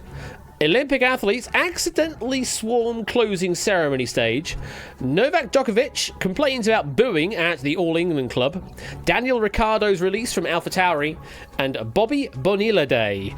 So as a reminder, we've assigned the envelopes so that the envelope with the lowest value is assigned to the 2024 sporting event that happened longest ago, as in it happened first in 2024. That's the one you're picking to bin. You're keeping the other 4 that occurred later than that in 2024. No heck. Right. Okay. Let's try and do these at least one at a time. Right, the All England Club, that's Wimbledon, which is July, is it? It's somewhere around time, like the summery period. Yeah. The Olympics, I can't even remember where they were. Were they early or late? Yeah. Where were they? Well, So forgettable, weren't they, the Paris Olympics? Paris, yes, it was Paris. I wonder if they had it in August when everybody else is on holiday. Probably. That would have been a sensible thing to do, actually. That. But then again, that is around that sort of July, August time. So I would say it was. So Wimbledon would have become before Paris. That's one we can. I've not. I don't know who Bobby Bonilla is. I don't know Or who he was. is either. I've not a clue about the NFL. When does the NFL draft? When is the Well- NFL season? Hell, well, I'm not American, so. I would also like to believe the NFL is something done at the height of good weather, but sometime like May-ish, June-ish, like when it's really starting to. Summer sport. So would that then the draft would be earlier than that, though, wouldn't it? Obviously. Yeah, the draft would have to be really early to like get everyone ready, get them trained.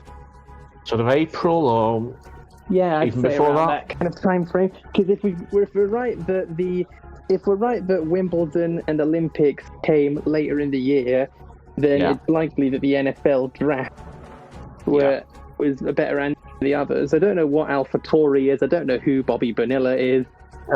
Yeah, Daniel Ricciardo's a Formula One driver who lost his seat, so to speak, last season. I would have thought the end of the season myself, but it, Yeah, and which would have been, of course, Yeah, at you back haven't end seen the of year. 2025 season yet, then, where someone got ousted 2 races in. Oh, actually, they did, didn't they? They did, didn't they? Yes. Anyway, this I'm is pretty sure it was the end 2024, of the- not 2025. I'm pretty sure that was the end of the season that Ricciardo ended up losing his. I think he did do the season and then lost it, so that would have been at the end. And then probably been there. I've not a clue. So what I would suggest then, Chrono, is if we please do the- avoid spoilers until we have resolved the question. yeah. I'm currently I've seen sat in quite front of a my few computer. I have people to that look away now. I know, but I've seen I haven't quite a seen few it, I haven't seen people it, that I haven't have seen it. spoiled results of the question, or at least pertinent information about the question that could give a lead to our live players. We have not revealed the answer yet. Please keep stum. Thank you. Yeah. Sorry, I haven't seen it. I wish I had, but I haven't.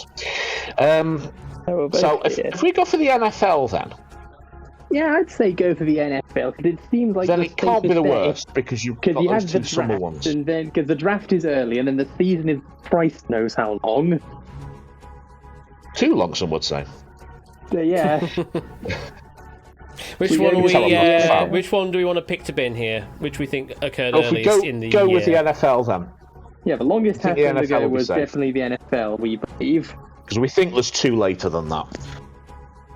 Go with the NFL, yeah? Yeah, let's do it. Let's do All it. right.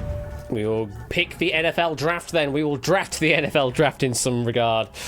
Let's see what envelope number is assigned to the NFL draft. That would be envelope 9. I believe that was in the final batch, like the batch of drinks that we took in. So that's probably a good one to lose. All right. Let's see. Your secret fortune tonight will not be.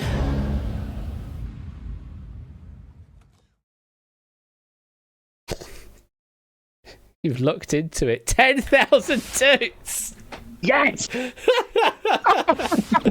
Absolutely amazing.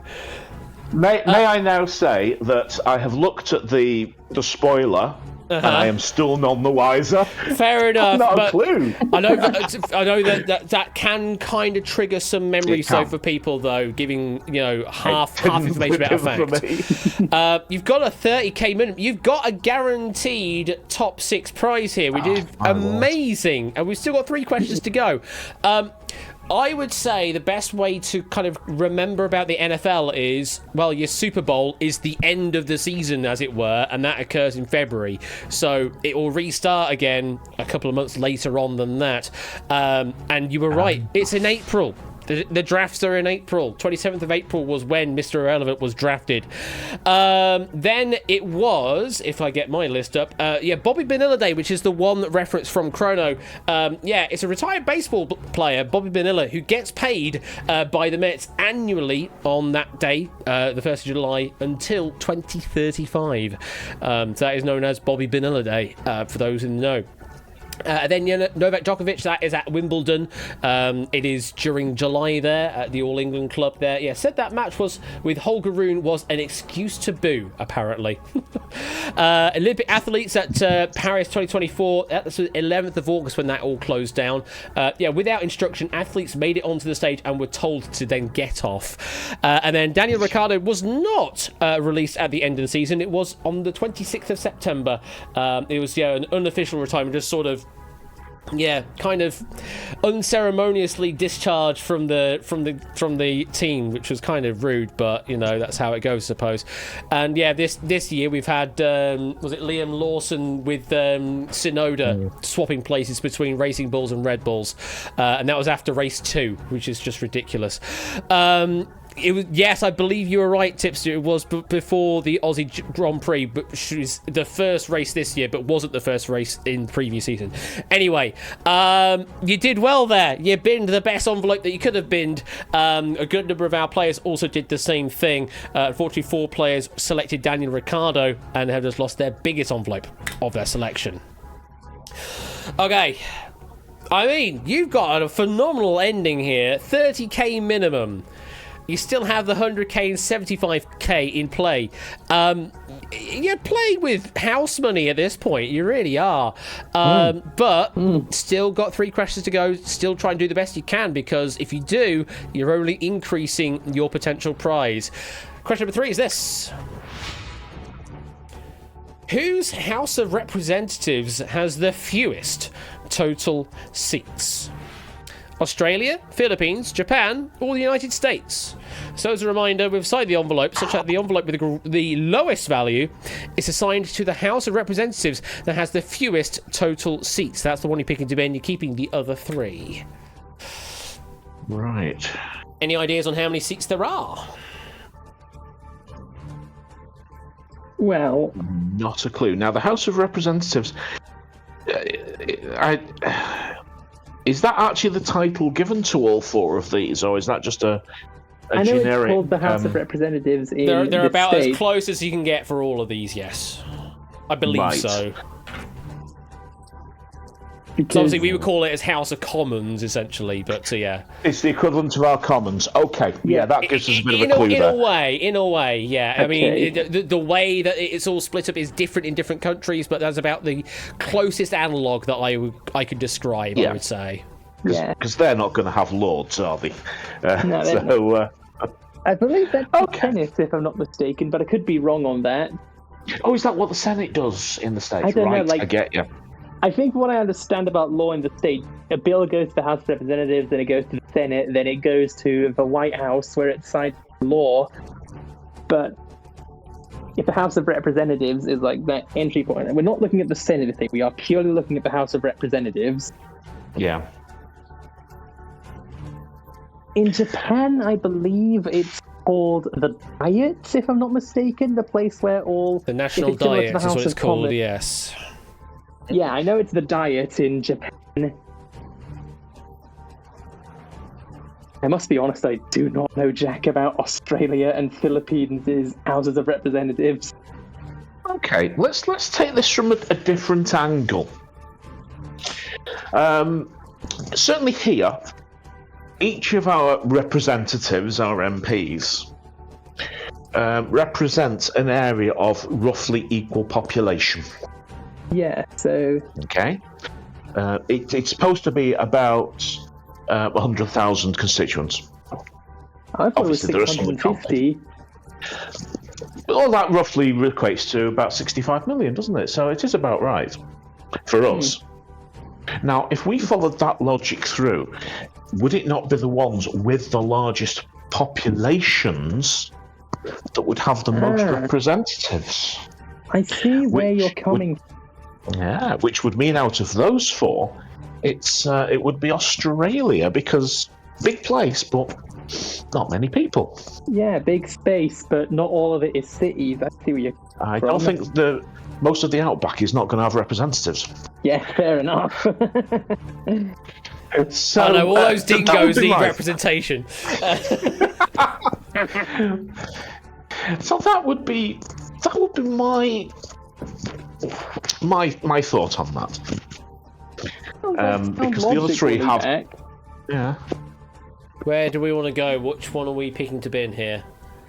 Do you want to go with Australia then? Yeah, let's do it. Yeah, let's go down under with this one, Australia, please. Going down under, going with Australia. Okay. Let's see what envelope number we've got assigned to Australia.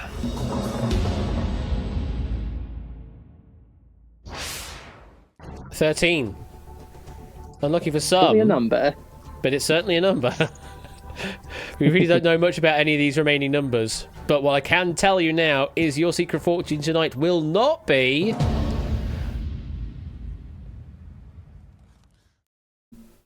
And the rich get richer. 30,000 dudes!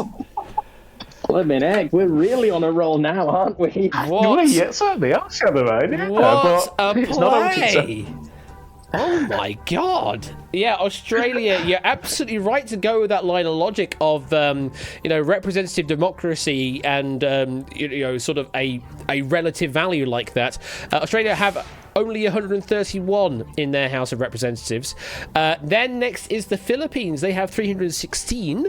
Then it's the US with 435, and then it's Japan, Theo, 465. I hate this game. All in favour? I motion to hate this game. All in favour, say aye. Thank you for the 100 bits there, Danny. Appreciate that. Those are how it all. That's how it all shook out. Australia, 39% went that way. That was just slightly the plurality going that way there. Very well done if you did select Australia. Hard luck though if you selected Japan. There are just so many individual precincts in Japan that have their own representatives. It's a small country, but it's quite dense in places. Other places is not, but it's still, they have a lot of separated locales, and they all have their own representation. Let's put that on 1A. You're doing incredibly well. 40,000 is your minimum win, which is, that's massive compared to what we've seen on winning prizes before. If you manage to knock out the 40k on this question, then it's just a free shot at an extra 25 grand, basically. It's just a free shot between 75k and 100k, which is, as I say, playing with the house money at that point. But have a consideration on this question. Question 4. Oh, hang on. Cheer 100 Division, clear the lobby. Unlock. Thank you for the 100 bits there, Suddy Cat. Question 4 is this. Oh, sorry. Forgot about the audience. We need to remind the audience of what they have envelope-wise. I forgot about the procedure. That's why Suddy Cat said Division, clear the lobby, because I needed to show the audience. Clearly, that's what I meant. Thank you, Suddy Cat, for the reminder. Okay, question 4. Have a look at this. By convention, which of these games uses the smallest cards by area? Bridge, poker, or tarot? So as a reminder, we've assigned the envelopes such that the envelope with the lowest values assigned to the game that uses the smallest cards by their individual area. That's the one you're picking to bin. You're keeping the other 2. Yes, they have different sizes. I would never have thought that. I would never have thought either. I would never have thought tarot was a game either. Yeah, me neither. I always saw it as a way to read someone's future. And we're not counting Balatro in this, by the way, folks, before anyone chimes in with that.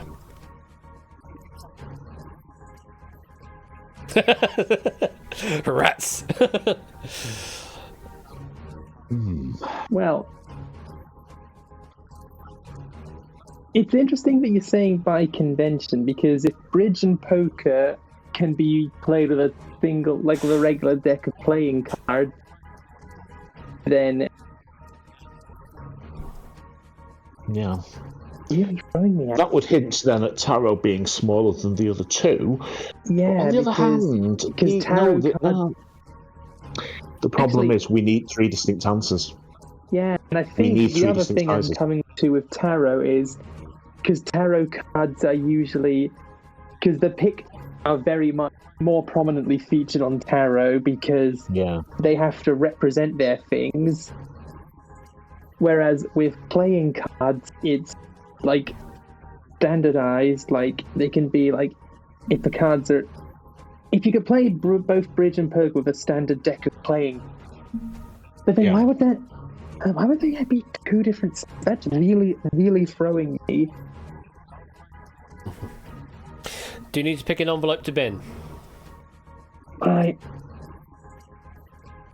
So you're suggesting the tarots would be bigger? Because Yeah, they're they'd more be bigger intricate. because they have to greater showcase the pictures, whether they're face up or face down. Yeah. Whereas bridge or poker, which do you think would be smaller? I'm tempted by poker myself. But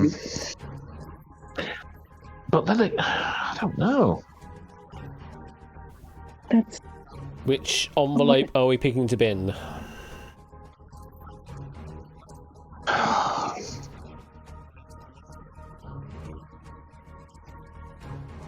this is You Wait, need what to are you make thinking, a Shannon, mate? decision. bridge or poker. I'm gonna say probably gonna say poker because bridge could potentially be played with a bigger deck because poker's Yeah. poker's a more common game than bridge, I believe. They play it all the time on TV. Yeah, that's true. Okay. Okay, I'll go with you on poker. Yeah, Poker? yeah, it's definitely. What's the worst that can happen? Actually, Yeah. don't tell us that. Well, I We've can still show got you five that figures. the worst it could be is you get rid of your six-figure sum here. But you've gone with poker. Let's have a look to see what envelope number is assigned to poker. Again, we won't really know what this means, but the number is number 2. All we need to do is avoid hitting the 100k, and we're golden. It'd be lovely if we could have 175,000 finish. We just need to avoid the 100k. Secret Fortune tonight will not be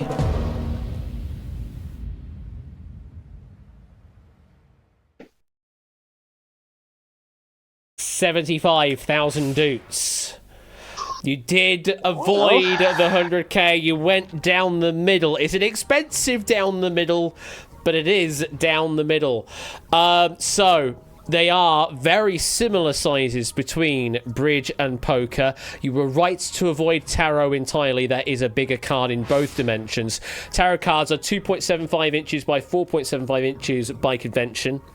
Then it's poker is next smallest, 2.25 inches by 3.5 inches. And then bridge is your smallest, 2.25 inches by 3.25 inches. Yes, just a quarter of an inch shorter on that dimension.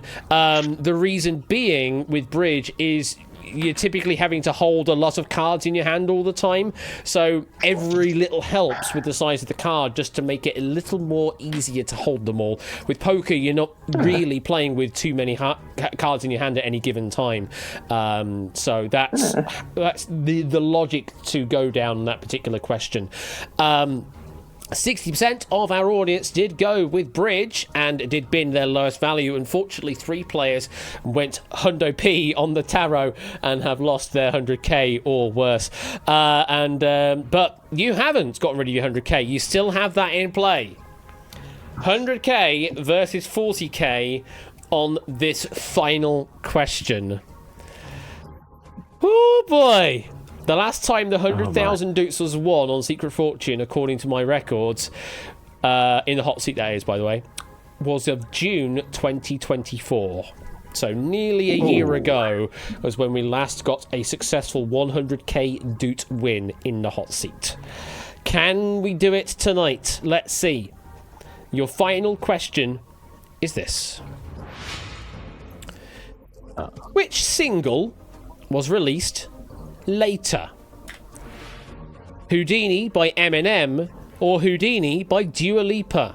as a reminder, we have assigned the envelopes such that the envelope with the lowest value is assigned to the Houdini that was released later. The one more recent to now. That is the one you are still picking to bin.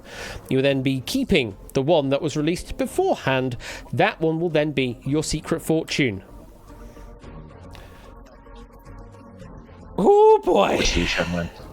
Over This to you. is a. What do you say? So over to you. I have not a clue. I have not a clue. Well, who was more active? Like, who was more active? Like, I know Eminem got his start the 2010s with things, and I think he climbed steadily then. I can't tell if Houdini started early but then got popular later, like a few songs, or if it came out later and was just widely accepted as a banger. Like by Dua Lipa, yeah. I wouldn't even know who Dua Lipa was. I would not. She's a singer, so that helps. Well, that's a good start. I didn't even know that bit. And I certainly wouldn't know who she was, even if she came up to me and slapped me across the face with a wet fish. Trying to have a song to go. Catch me before I go, Houdini. It's something like that for Dua Lipa's side. Shannon, mate, take a look at my Spotify playlists and you'll know why this is not a question I can answer. Well, one is a rapper, the other's a singer. I know that much. Okay.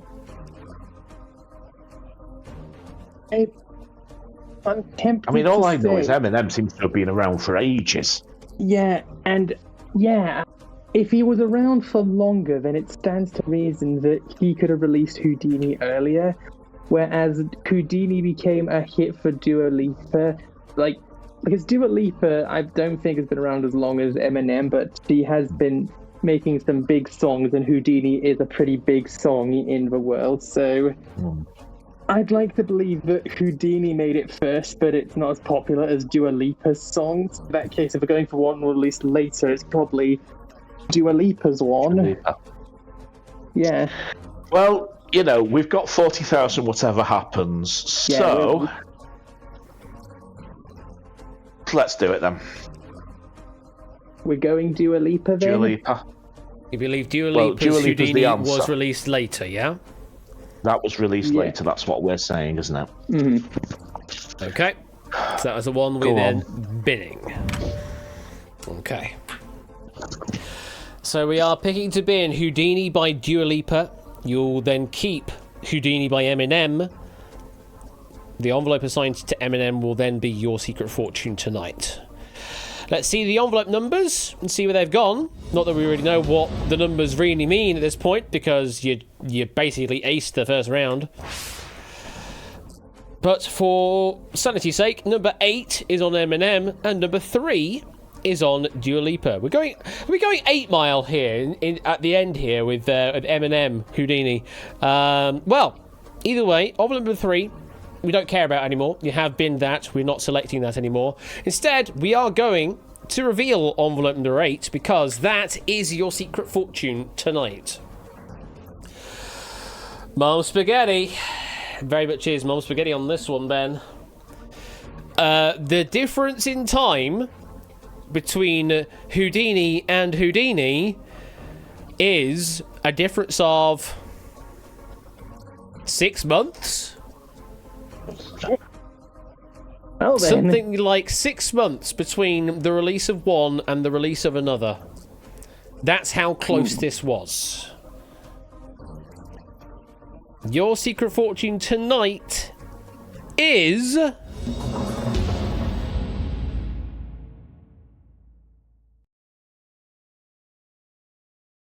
$40,000 dukes. Oh no! I mean, it's still an amazing win, but it's not 100,000. Oh, just went the wrong way at the end there. You're absolutely right. Eminem has had a long career in music, but Houdini Eminem That was released on the 31st of May 2024. Houdini by Dua Lipa. That was released 9th of November 2023. Was 6 months prior. Yeah, I figured it was somewhere along those lines. Think of it like this, though, right? If we'd had 6 low ones and 40,000 was the top one, we'd be jumping for joy at this. You would be out. I mean, like I say, you can't take away that 40k is a massive win. You did incredibly well in the front half of the game, in the majority of the second round as well. And just unfortunate that on that final question, which is so critical in this game, that you just zigged when you should have zagged. And still, 40,000 is an amazing win. It's just not 100k. Either way, Shadowmane, how do you feel? That was a heck of a ride. Like we were all over the... Yeah, we lost 100 grand, but that was a heck of a performance from both of us, I'd say. No. A perfect game, almost. Effing Ost. GG for 40,000 and the almost best first round. Thank you very much for the 8-month resub there, Marcini, and the infixations you need to do a bit of work on. I wouldn't say all effing Ost as an infixation, but you're getting there. And text-to-speech, just leave it to me on the reveal, thanks. Thank you for the 8-month resub nonetheless. Woolly Back, how do you feel?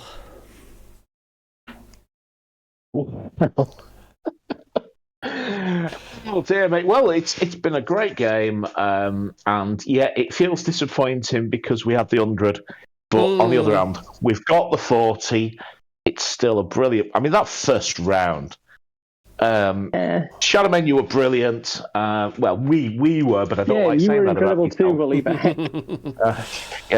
This is self-praise is no recommendation, but I'm not sure how much of that I could have done without you. Very good. Point of it being a team thing. You had such a great game through that. Just very unfortunate on the final question. Just a bit of a blindside there. But it is how it goes. Truly a duocracy for the ages, says Amy Me. That's how you're going to be remembered. How did our audience do? Did we get any 6-figure wins in the audience tonight? We did. Ralph and Brand New Halo both getting the 100,000 doots there. Congratulations. Vertigo and Solomon getting 75,000. That's a great win as well. Hex with 50k. Tipster and Colo and K-Jars and Marcini with a 40k win. Marcini and Oni and Danny with a 30k. Shapes with a 25k. Riff with 22,000. Prooks with 20,000 as well as AB Me. Chrono with 10k. Drohuska also with 10k. Manic with 8k. Joe with 7. Kursuka with 6. Sunnycat with 500. And Cetra just for the free ride getting 100 doots just for joining. Oh, is that 30k in the end? Oh, unlucky Cetra going the wrong way on that final question then. That could have been big with 30k. But alas, the secret fortune gods were not shining on you. But at least you get to watch players play against your question set of Outright in a moment. So thank you very much for that game there, Pop. That was a brilliant pack there. And Shadow, I hope you had fun. I've had an absolutely brilliant time, Ash. This has been a monumental game to close out the season. I know we've got Outright coming up in a few minutes, but this has been incredible.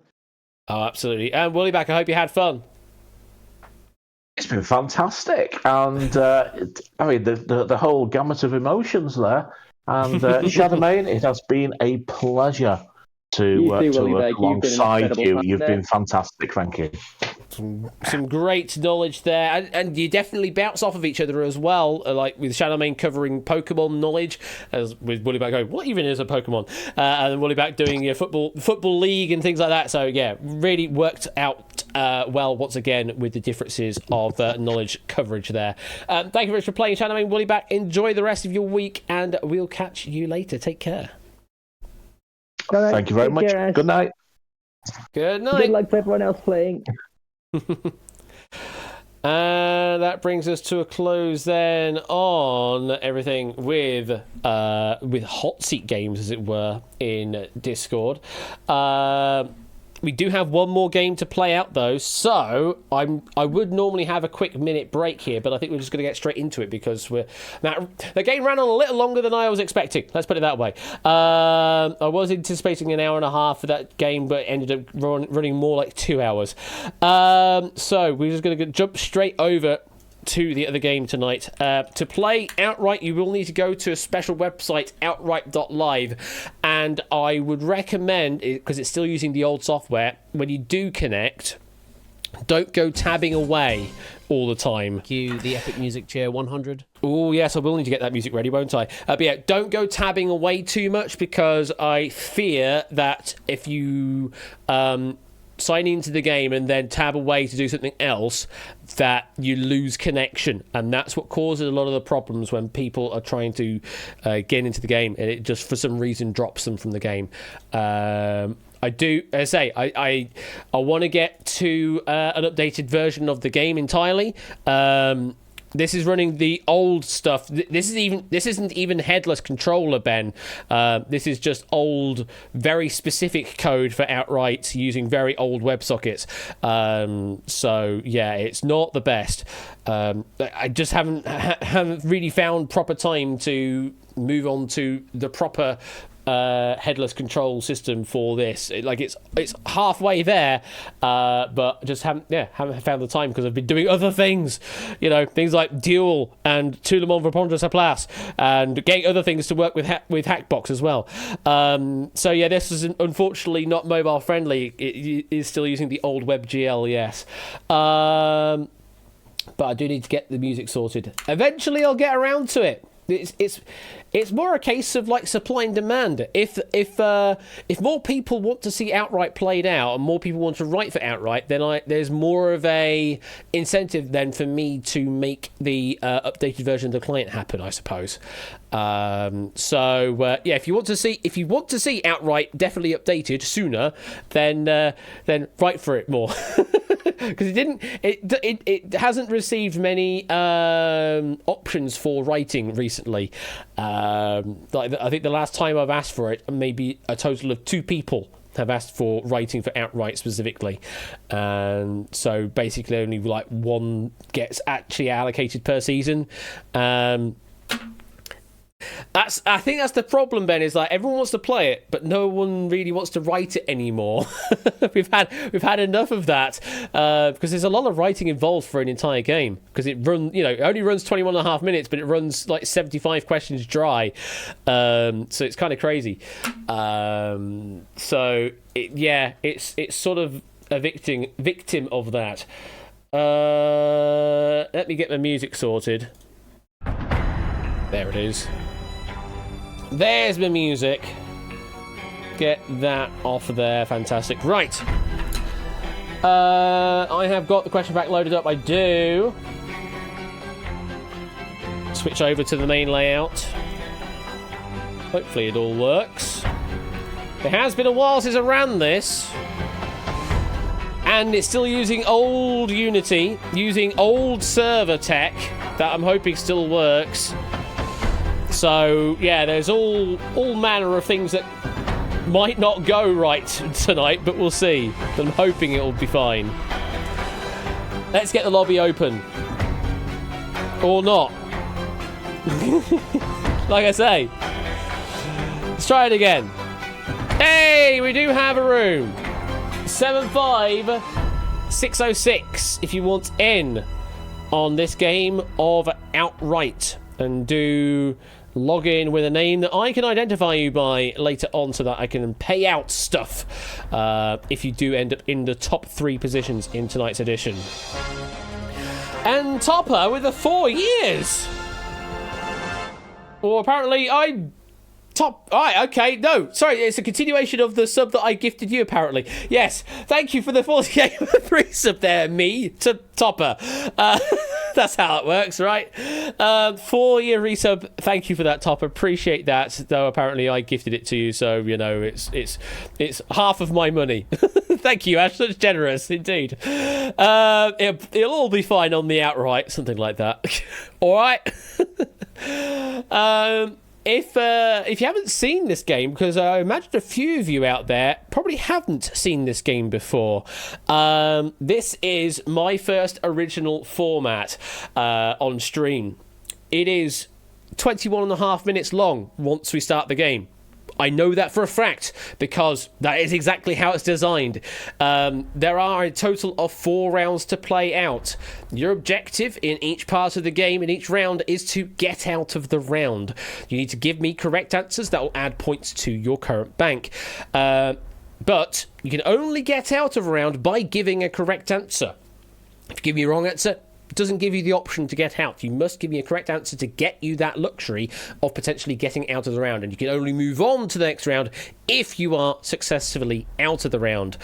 Though, once you are out of the round, you can't score any more points. So it's a balancing act as to whether you play on for more points or whether you just get out of dodge to at least secure you through to the next round. At the end of round number 2, though, there are extra criteria at play. You do need to be in the top half of the pack to continue on, as well as being out. And then at the end of round number 4, we are only looking for one winner at the end, and that is the one player that is still out at the top of the leaderboard, and that will be our winner tonight. Though we are still playing we are still paying out the top 3 positions in tonight's game. So our winner will get 100,000 Dukes win. Second place, so one that just barely misses out, they'll get a 50,000 Duke win. And then third place will get a 25,000 Duke win in tonight's edition. Yes, there very much is a risk-reward factor throughout this entire game, Solomon.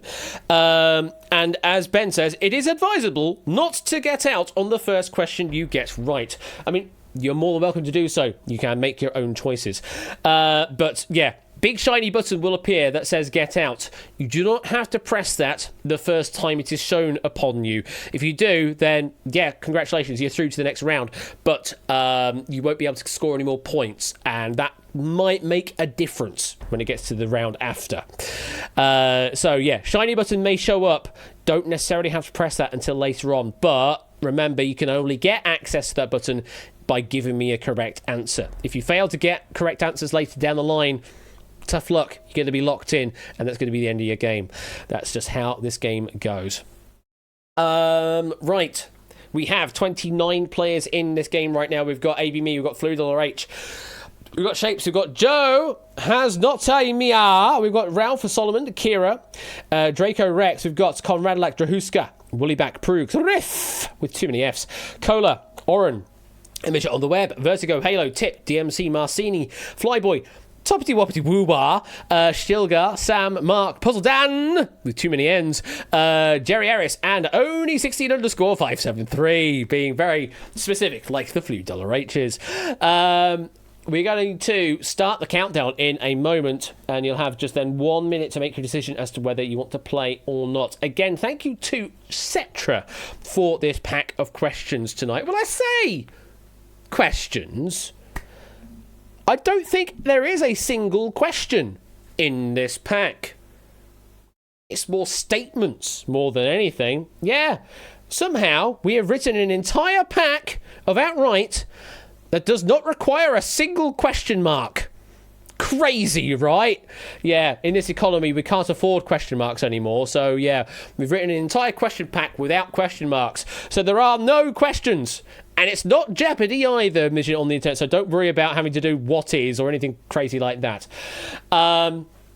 In most parts of this game, you will be able to answer with a single word response or last name. There will be some cases where that won't happen, but in most cases we'll give alternate accepts, where you can just give the last name of a particular person or given name, or just one-worded responses for any brands or things like that. You'll see what I mean by that when we get there.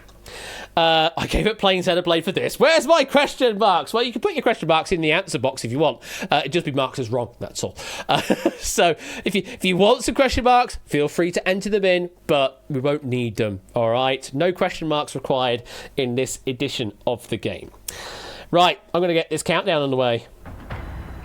You have 1 minute to make your final decision as to whether you want to play or not. You can press that get out button right now, if you wish.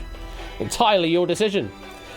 I'm just going to refresh my desktop audio in my monitoring ears so I can hear. Please use the funds from this sub to pay for a few question marks. Thank you for the trying times here. Joe has no talent for the 21 months there. Yes, I'll be able to fund a few question marks with that particular fund injection. Thank you very much for your kind generosity and your donations there. It will put them to good causes. 20 seconds to make your mind up. We have 34 players in right now, including to the names I mentioned before. We've got Fett, Silver Electron, Tipster, Clive, and Joseph. Remember, 21 and a half minutes, we will be looking for one player to be our outright winner. Yeah, I know, that shader seemed right. Good luck, and let's play outright. 21 and a half minutes are on the clock, and they start now. Round number 1. His name is Alexander. Yes, we're giving you that for free. Every one of these will be an Alexander. You just need to give me their full name or just their surname at the end. Answer up to 15 questions. Words will appear one by one. Type your answers. Spelling will matter. No points lost, though, if you are wrong. Fast answers will score more points, a maximum of 15 each time. A correct answer will activate the get out button for 10 seconds. You must get out at some point before the round timer at the top of the screen hits 0. Otherwise, you will be eliminated. If you decide not to get out of the question, then you'll need to give me another correct answer to activate that button again. Once you're out, though, you can't score any more points. The points will matter when we go into round number 2. This is a round of Alexanders. They are all Alexes or Alexanders. Good luck. An ancient Greek king of Macedon, the greatest military commander of antiquity. Born 356 BC, died 323 BC. Which is this Alexander? 24 got that right. Alexander the Great was the answer there. Canadian-American inventor, scientist and engineer, patented the first telephone and co-founded AT&T, 1847 to 1922. Which Alexander is this? 26 got that right. Alexander Graham Bell, or just Bell, that would have been fine as well. A Scottish biologist, physician, microbiologist, and pharmacologist, discovered penicillin, 1881 to 1955. Which Alexander is this?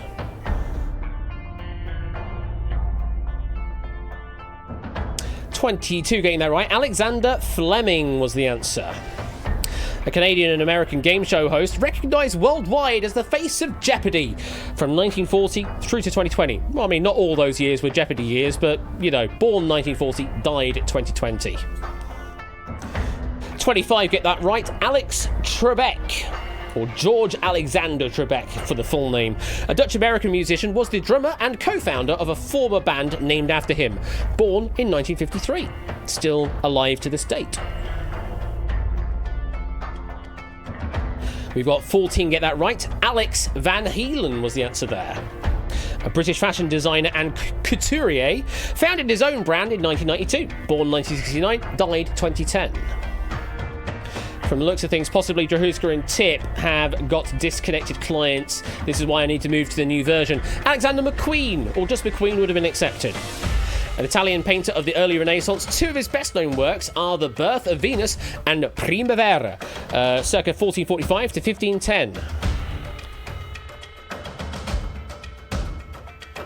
Not many getting that right. 5 getting it right. Sandro Botticelli, or just Botticelli, was fine. A Russian professional ice hockey player, often referred to as the Great Eight, born 1985. How well do you know your hockey? Drahuska is in! And getting out on 4. Nice. Alexander Ovechkin was the answer there. Question number 9. A Thai English racing driver currently racing for Williams in Formula 1. Born 1996. Oh, God, he's so much younger than me. Well done to 9 if you're getting that right. Alex Albon was the answer there. Alex, number 10. An American politician, one of the founding fathers, featured on the $10 bill. Born either 1755 or 1757, we're not entirely certain. Died 1804, and lots getting their opportunity to get out right now. 23 got that right. Alexander Hamilton was the answer there. We've got 5 questions left to go. A Scottish former professional football manager and player, best known for managing Manchester United from 1986 to 2013. He was born 1941. Loads more claiming this opportunity to get out now. 40 got it right. Alex Ferguson was the name there. Moving on to 12, they get harder. An Italian chemist and physicist, the inventor of the electric battery, born 1745, died 1827. Toppy getting it right and getting out. Amy doing the same. Ralph the same. Joe the same. Lots also doing the same. 7 in total got that right. Alessandro Volta, the answer. 3 left to go. A German geographer, naturalist, explorer, introduced the concepts of ecology and environmentalism. Born 1769, died 1859. Midget on the web, Marcidi giving it a go. Not right, though. Can't get out on a wrong answer. Yeah, good luck on this one. The answer there, Alexander von Humboldt. 2 more to go. A Russian general, like Alexander the Great, undefeated in battle. Born 1729 or 1730, died 1800. Oh, there's 2 tips. That makes more sense. No one getting that right. Alexander Suvorov. Last one to get out on. A Belarusian-born Norwegian singer, musician and actor, best known for the triumphant 2009 Eurovision Song Contest performance. He was born 1986. Can Eurovision save you? It can for Flyboy. Only one getting that one right, as well as Oni, should I say. Alexander Rybak was the answer. You needed this round, says Oni. And at the end of that round, I mean, he would do, he's an Alex. At the end of the round, Stilgar, a midget on the web, Marcini, and Dead Account Tip, unfortunately, did not get out in time, and they have been eliminated. Hard luck there. We have 31 players surviving through to the next round, all the way down from BC on 3, all the way up to Oni on 133. Reminder, it is all about getting into the top half of the pack by the end of round number 2 and out to get through to qualify for round number 3. So there are going to be quite a few that will need to go. That is the division point on your screen right now. You need to be above that line and out at the end of the round to continue forward. Round number 2, Google this, Google that. We will give you some descriptions of services provided by Alphabet, aka Google. You need to give me the name of the thing that we are describing by Google. Answer for 50 questions. Words will appear in a random order. Type your answer. Spelling will generally matter. No points also if you're wrong.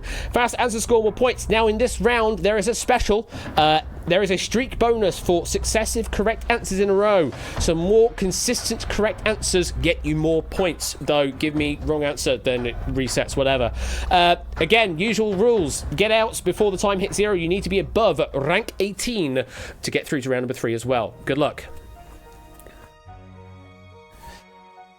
A video hosting website founded by Steve Chen, Chad Hurley, and Jawed Karim. It is a service by Google, aka Alphabet. Everyone getting it right. Of course, we are looking for YouTube. So all going to be Google services of some description. Can you name the Google service? A multilingual neural machine translation service. I mean, this will basically tell you what it is. It's a translation service, so it's Google Translate. Just the word translate is good enough. Yeah, not as good as humans, you're right, Shapes. A conversational generative artificial intelligence chatbot, formerly known as Bard. Yeah, and it's not an amazing one either. Gemini, Google Gemini is the answer there. A file service, no, file hosting service with synchronization option. I have a feeling if you've ever written anything for my shows, then you'll know about Google Drive. Yes, that's the thing, Google Drive. A content management system for schools that aids in the distribution and grading of assignments. Maybe a bit harder if you haven't involved Google in the classroom before, but yeah, it's Google Classroom is the name of the product. A high-level general-purpose programming language that Google invented. Very difficult one if you don't know, but it is in their name. It's Go or Golang, literally the Google language. A discontinued cloud gaming service, RIP. Yeah, I love this because they promise things like negative latency. Yeah, that doesn't exist. Google Stadia, bye-bye. A note-taking service, part of the Google Docs editor suite, alongside Docs, Sheets, Slides, etc. Well done if you got this. Only 3 did. Google Keep was the answer.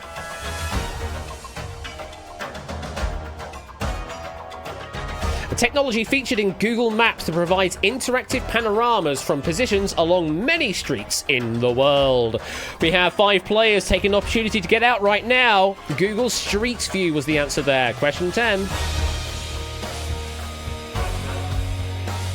A brand of smartphones, tablets, laptops, earbuds, and other electronic devices. Few more taking their opportunity to get out right now. Still a few places above the line, though, to go for. 30 got that right. Google Pixel was the answer. Moving on to question 11. They do get harder. A discontinued digital interactive whiteboard. Well done, Ralph and Joe. Great answers there. Did not expect anyone to get this, to be honest, but you did. It's Jamboard. I'd never heard of it before.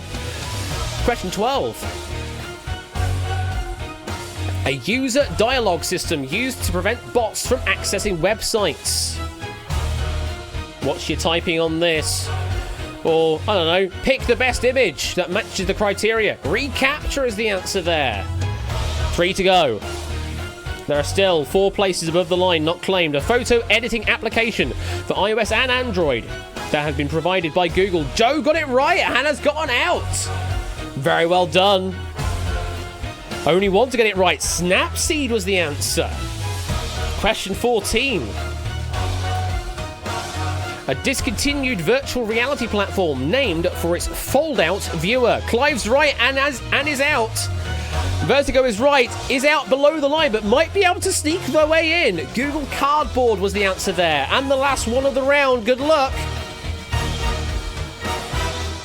A line of smart home products such as smart speakers, thermostats, smoke detectors, and security systems. Prue's got it right. Could be through here if Shapes and Toppy can't, and they can't.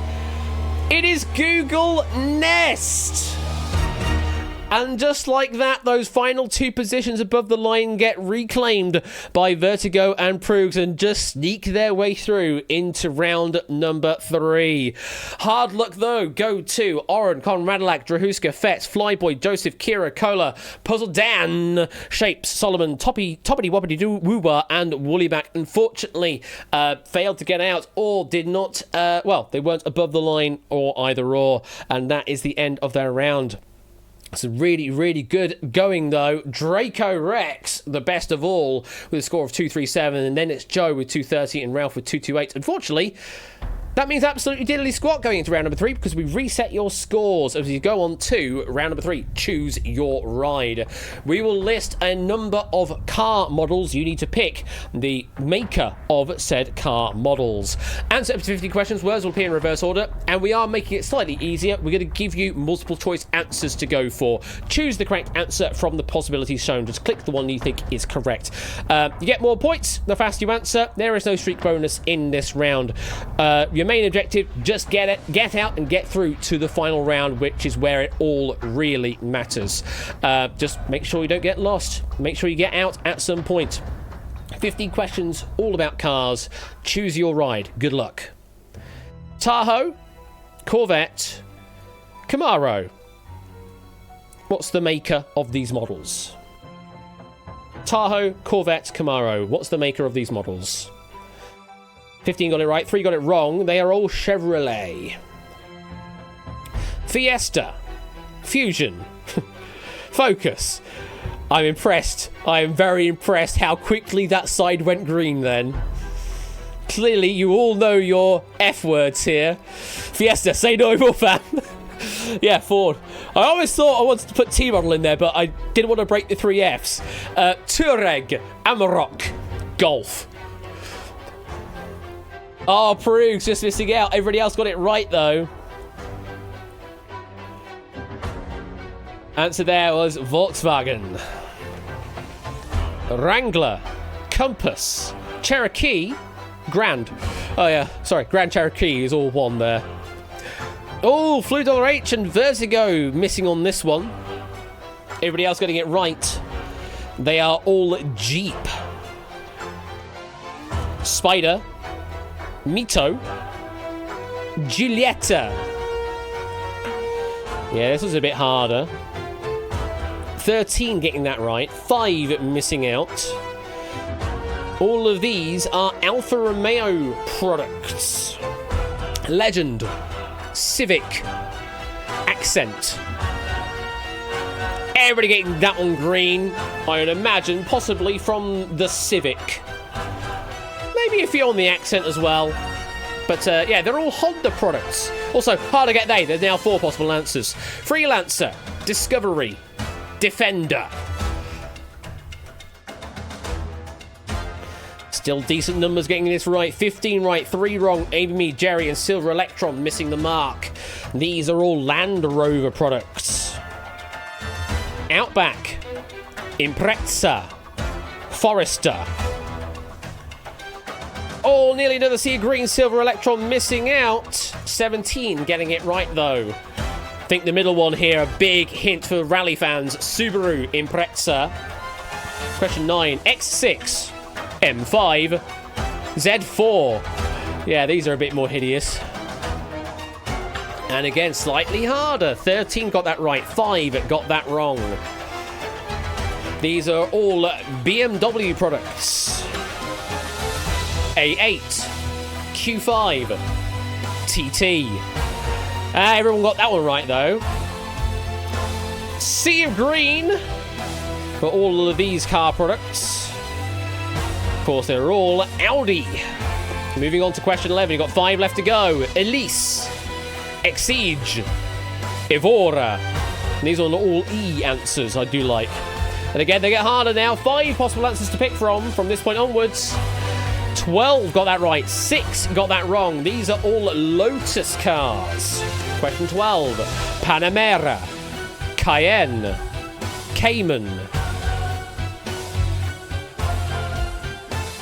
First to blink are Mark and Jerry, 143 and 118 each. 15 right, 3 wrong. That's the Porsche or Porsche. Question 13.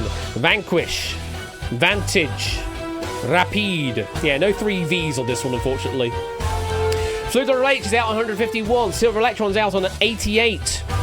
Few more getting that wrong, though. 9 right, 7 wrong. Ralph got that right. Those are Aston Martins. Spectre, Ghost, Phantom. More getting that one right and getting out while they can. 11 right, 2 wrong. BC, you going to push your luck for one more? I think you are. Rolls Royce is the answer. Last question of the round. 3 left in. Veyron, Chiron, Tourbillon. And all 3 get that final one right. Very well done. Yes, if you've ever watched Top Gear, then you have, of course, known about the Bugatti Veyron. Allegedly the fastest production car ever made. Certainly at the time it was. And all 18 got through, got out of the round, and are qualified for the final round, round 4. BC is our top score, currently on 200. That is an impressive score at the end of round 3. Tips is in second place on 179. Oni's in third place, 173. Bottom score we have qualifying is Silver Electron on 88. They are behind by 112 points from first place, but you never know. We have seen come back from behind victories before, and it could all be made up in this final round. Round number 4 is 10 consistent. We will give you definitions of words. They will always be 10 letters long, so bear that in mind. Questions will appear immediately and quickly. Type your answers. Spelling will matter. No points lost though if you're wrong. Question 1 is worth 2, 2 is 4, 3 is 6, 4 is 8, increasing by 2 each time. The game will end immediately after 3 minutes of questions have been expired. First to give you a correct answer, we'll start a 5-second pressure on everybody else to answer. If no one answers correctly, then the question is passed after 15 seconds. A correct answer will activate a get help button, but only for 5 seconds in each case, and you can only do so if you're the first to do so or have a score higher than the previous person. Good luck. Let's play 10 consistent.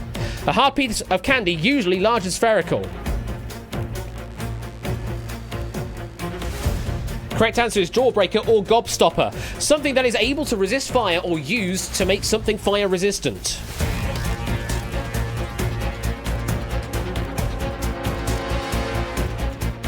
No one finding the answer. BC found the answer we're looking for. That was flame proof. A slender, fast-running bird of the cuckoo family was made popular by a cartoon series also featuring a coyote. That is, of course, a roadrunner. A wall or bank of earth or stone built to prevent a river from flooding an area.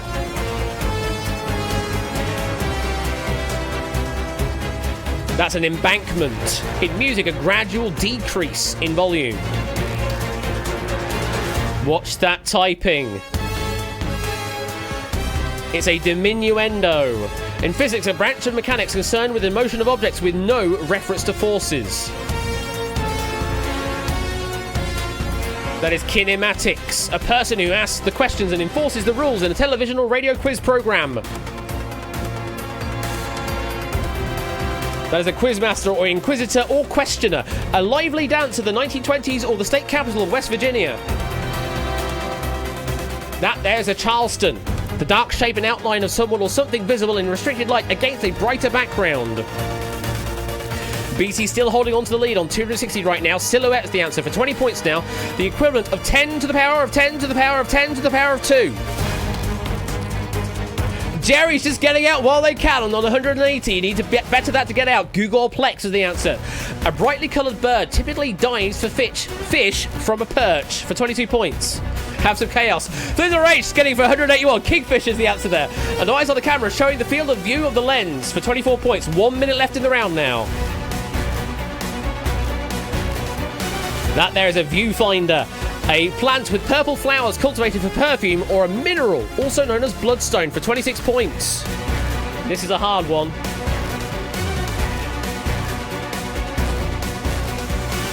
Are we going to time out on this one? We are. As a heliotrope for 28 points. A circular prison with cells arranged around a central well from which prisoners could at all times be observed.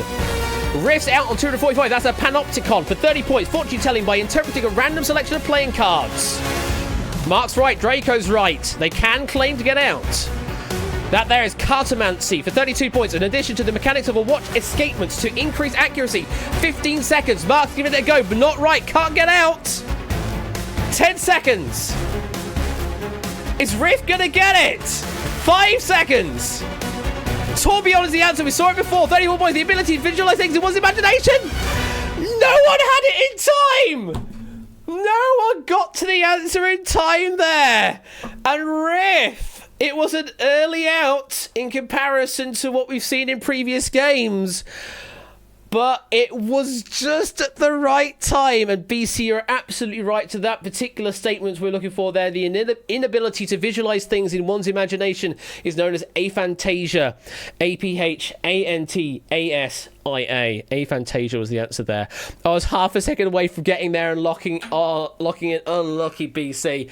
And yeah, Panopticon, a great answer to go for there, Riff, and that got you the win. Congratulations there. I feel like I came second there, even though you kind of did, Ben, because you were the second one to get out of the round out of 3 that did. So you were kind of second with that regard, but unfortunately by score you're not. But wow, what an interesting turn up there for that final round. No one finding heliotrope, and we only saw about half of the questions in the entire set. It got quite interesting down at the bottom there. Doots for me, says Ben. Oh, I don't know about that. But what I can do is, let me go to this, go to outright, go to winner, and 100,000 Doots goes to the one and only Riff Raccoon. Oh, no, apparently not. Apparently I can't do that, Riff. Why can't I do that, Riff? Because I apparently typed your name wrong. Let's try again. Let's do that. There we go. I have paid Riff Raccoon the 100,000 Doots there. Congratulations. Second place goes to Draco Rex, which your real name, Draco Rex, please. Manic Volcanic, there you are. Just wanted to make sure I get that right. Manic Volcanic, you get second place, and you get 50,000. Congratulations. There you go. And then Mark E54, get that name typed out rightly as well. MARC _E54. third place to you, good sir, and you get 25,000 doots there. Congratulations. Very well done. And our doots tariff. No, we are not tariffing the doots. Definitely not getting into that kettle of fish. Jesus Christ. The doots are still doot free. And that there brings us to a close. Oh, and Ben, go on then, Ben. I'll do you something, Ben. You can have you can have that. Yeah, duty free. There you go, Ben. You can have one. You can have a Quizzy Dan buck on me. By the way, on the ledger, I've called that a pity doot.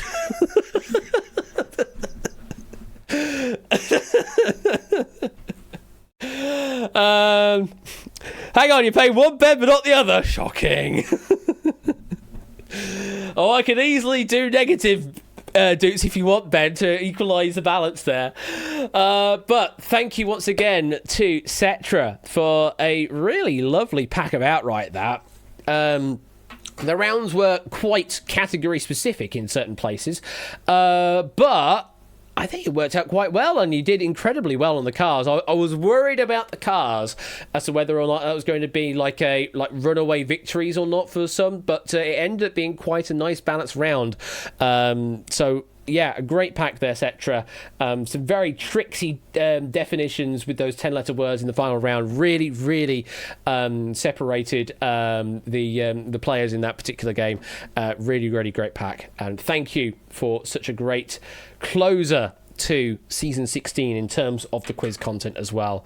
It's very frustrating in parts, and I'm annoyed with myself. In short, it's a perfect pack. It's exactly what you want from Outright, isn't it? It's like, if you're not kicking yourself on some of the questions, then you're not done it right. But yeah, a really, really great pack that. Thank you again, Cetra. And that is pretty much it for all of the questions then in Season 16 of Quiz Night. Oh boy, wow, that's it. Season 16's over and done with, just like that. Kind of crazy to say, but that is very much the case. So, what is happening in a week's time from now? Oh boy, well, in exactly 1 week's time, we start off with the first episode of Duel Season 5. Yes, that's actually. We will be doing a wheel spin in a moment, Vertigo, but I wanted to address this elephant in the room because it is happening very, very soon indeed. I need to get in touch with you, Tip, over the weekend about all that stuff, yes. But yes, Duel Season 5 is on its way, very, very close. Over the... only a couple of days ago... Oh, hang on. Cheer 100 Dual Hype. Dual Hype indeed. Thank you for the 100 bits there, Ben. Only a couple of days ago, the proofers got together to stack the first game. We have the questions all stacked for game number 1, or episode 1, should I say, because we're technically playing 4 games in each episode. But yes, the first episode we have got the stacks ready and raring to go. We're just waiting for our players to join in for it now.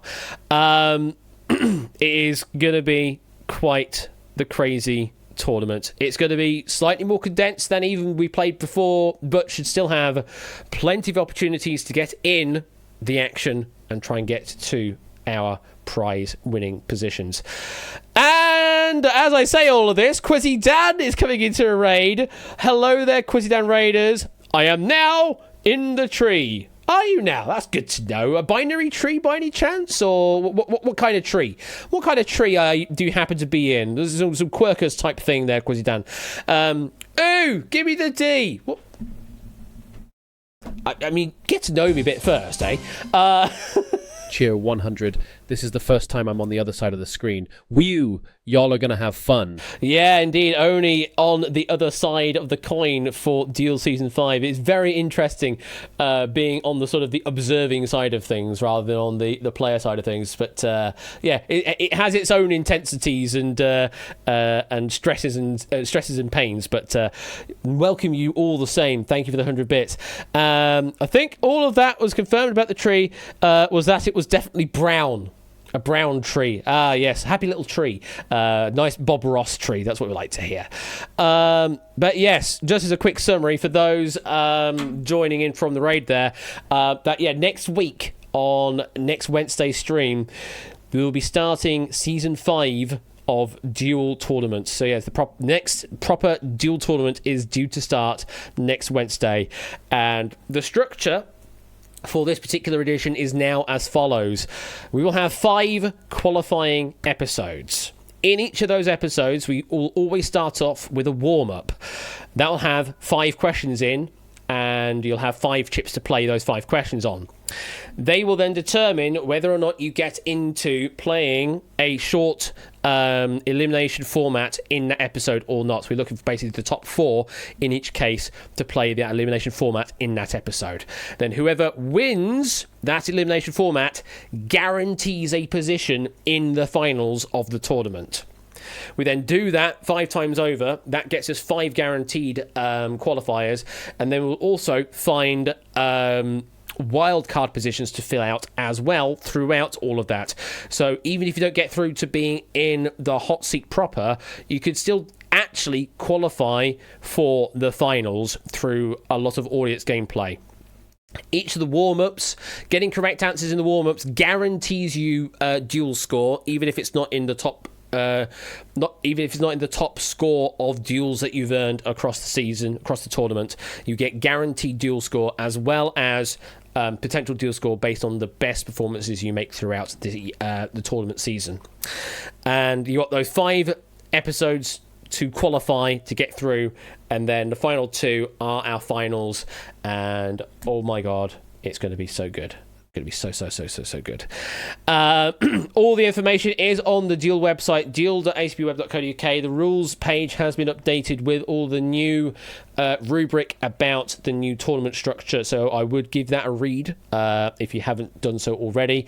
If you have any questions about the structure, feel free to ask about it in the Discord as well, and we'll be more than happy to help explain. We've got me and Score and Ape in the tournament directing roles for this year. All 3 of us are more than happy to answer any questions you have about the tournament structure, any particular technicalities that you may think about, how things are added together, how qualifying happens, anything. Literally any question about the tournament, do ask it. The more you know about it, the better informed you are about the tournament, then the better everything is, and you're going to be enjoying it a whole lot more. That was one of the failings of last year. The last time we did it is that we just sprung this entirely new tournament format, and not many people knew what it was, how it all worked out from the get-go. This time we want to make sure you do know how it all works, how all the dual score system works, and we will hopefully address that in multiple different ways, one of which is trying to be upfront and open and as transparent as possible with you right now. No, we do not give out cheeky £500 bonuses, but we will be giving out big prizes for our winners. What have I got listed? What did I decide on our big prize? Oh yeah, the winner of everything gets a £100 big prize. Which obviously, compared to your winnings recently, BC, is nothing, but it's still, in terms of my budget, that's a lot. But yeah, the winner of the overall tournament will get a £100 prize in total. Anyone that qualifies for the final is guaranteed £5, no matter what. But yeah, it's anything from that up to £100. No, not £100 gorilla. That's very different. But yeah, all of that is in the details of the tournament rules. I'll even give you the link right now. There you go. Have the link for that directly right now. And yeah, if you have literally any questions about it, do ask them. If you don't even know what Duel is, ask about that as well. And we'll be more than happy to help explain everything. And if you're not already logged into the website, then do that. You don't need to register for the tournament. That'll be done on a match-by-match basis. So as and when we go to a particular match, you'll need to register for interest in playing the tournament at that point. You're sort of inferred as entering into the tournament sort of arbitrarily at this point. We'll do all the things as and when we need. Right, I think that's everything I need to address with the Duel elephant in the room that is happening in literally a week's time from now. It's kind of crazy that I'm saying that it is happening in a week's time from now, because of course you can just play along without joining the tournament. If you don't want to be in the high pressure competitive aspect of it, you can just join in for shits and giggles basically and just play along for a bit of fun. Entirely possible to do that as well. Possibly £100. It can only happen at quiz night. It can indeed only happen at quiz night. I mean, you could probably earn £100 elsewhere as well in other quizzes and that, but certainly in quiz nights you can earn £100 on winning the top prize. Thank you for the 100 bits there, Puzzle Dan. Right. Wheel spin, close out the season proper, and then we'll be on our way. So, let me do that. Press this big button and spin this here wheel. What have we got for our final spin? Go! Ding ding round. Jackpot marbles. Alright. I'll see it when I see it. No, I'm respinning. Not in the grid, I'm respinning. I'm not doing in the grid.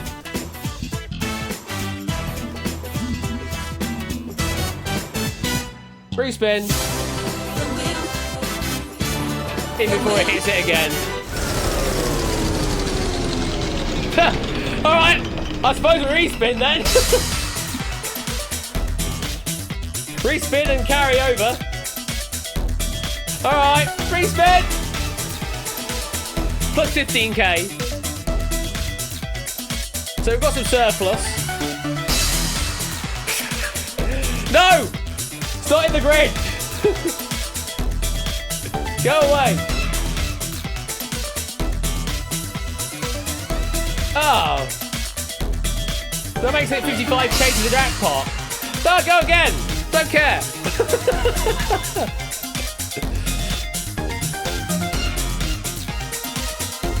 No, go away! This is what I need to do. I need to update the wheel with other things that aren't tipping point or in the grid. No, go away! Why is it the same in the grid? What the heck? Marble race. Yeah, sure. Okay, fine. Fine. We'll do that. I just need to update the wheel with different things because there's actually not much variety on this thing. So yeah, there you go. Get a new wheel. I mean, I've got the roulette wheel. I should probably set that up instead. We'll do that. We'll do that for the next season, possibly. Right. So, what did we end up spinning? Everything, didn't we? In the grid, H has a message for you. Please play me. Please play me. No, we've already played it. So we spun in the grid and I overrode it. We then spun respin plus 15k. We then did in the grid and I overridden it. Oh, in the grid I overridden it, and then we also had a plus 40k jackpot in there as well, didn't we? That makes jackpot 330, I think. Marble is 55. I think that's where my rules go. Is that the 30k? The 40k goes to the jackpot, so it's 330k now. Plus however many times I spun the wheel, because I need to add 5k for each spin, technically. So that's like 5 additionals. So another 25,000 added to that. I'll do the maths afterwards. But the marble race is for 55k. Right. Marble race for 55k plus 4 in the grids in season 17. Right, what I could do with regards to all the in the grids is we could maybe do in mini tournament format. Yeah, there you go, Cetra. Do in the grid tournament. And you all play for whatever that is. God, can you imagine? Oh, yeah, I can imagine, because then if you win your game within the grid, you then carry over what you won into the next competition, rather than it being another 10 grand. Oh, that could be interesting. Yeah, okay. Suddenly interested. Anyway, I need to go to Steam. It seems like a fun chill stream idea. We're just doing all the in the grid. The thing is, Ben, I've already got everything set up in the grid in the grid. I need to say in twice to make that technically correct. In the grid to make that already happen. The tournament structuring stuff I can just do manually, but doing the different numbers for in the grid I can already do. I can just set the totals arbitrarily, so there is no work to do. It is already there, ready to go. In the grid, 99. Further, switch 2. Oh my god, can you imagine? Marbles on stream. Let's play that. I do want to have a quick tweak on the graphics for in the grid anyway to make it pop a bit more, but yeah. If you need a map to run, I do have some up. Oh, do you, Drewska? Oh, okay, fantastic. I will have a look then. Let me switch to camera 1, and we'll have a look at your name. So, race community. Huska. Oh, we've got 4 to choose from. So we've got high elimination rate, and 29%. Is there a capital letter in the grid? Oh my god, it's suddenly becoming James Wild had. No, James or John had or whatever it is, or Buffalo. I can give you a font that does the stuff this does, but wasn't made in 2016. What? I could give you a font that does the stuff this does, but wasn't made in 2016 when I didn't know what I was doing. Yeah, I suppose. Didn't update them in a few years, so fair enough. Basically, if you've got a better one only, then sure, I can chuck that in if it is a better one. I'm so tempted to go for a big elimination one and just pay everyone that finishes. I'm so tempted to do so. Cheer 100. I'm going to announcing a new collab project with JB Henry, Wheel in the Grid, After Dark. Wheel in the Grid. Wheel in the Grid. Wheel in the Grid. That's such a weird concept. How on earth would that work? This is what I entered this chat to. Well, there goes that April Fool's idea for 2026. Anyway, we are going to go for the dangerous area and just say, yeah, if you survive, you win. Congratulations. It's 55k for a survival. Now you may say exclamation mark play. There you go. So we thank Drahuska for this track, I think. And I don't know how bad the eliminations are going to go, but it's a very sparse track. Oh, I can see where it may be the problem at the end here. Yeah. That's going to be your survival point there, folks. Is this jump? You must survive this jump in order to finish this race. That's pretty much it. I think everything else is kind of par for course. Oh no, okay. We've got some deadly laser beams. We've got some hammers that are moving at quite a pace to avoid. Those are our biggest obstacles, though. The worst one is definitely going to be that hop to avoid. So yeah, be careful of that. Do we rerun if there's a Takashi? Yeah, why not? Start will not be good either. Will it not? Let's have a look. Going down, big boost. I suppose you could overshoot it somewhat. Yeah, I suppose the booster could overshoot it. There is a possibility of that happening. Well, we'll see how it goes, I suppose, folks. Not that one. Oh, wait, what? But the jumping thing. Oh. The jumping thing? Well, it will surprise me when it happens, I suppose. When it happens, we'll see. Yeah, I will see. All right. What music are we going to go for? 90s dance bangers. That was what I was playing earlier on. Yeah. There is a reason why I was playing that. Why I was playing that, because I've done an arrangement of various dance trance music for our brass band. So yeah, that was the thing. I do like it. I do like the arrangement I've done. It's very good. What have we got? All-time low. Dear Maria, count me in. The bongo song would fit. Would it? Would the bongo song fit? Oh, it might do. In Safri. Though there was no definitive version of it from the looks of things, which is a bit irritating.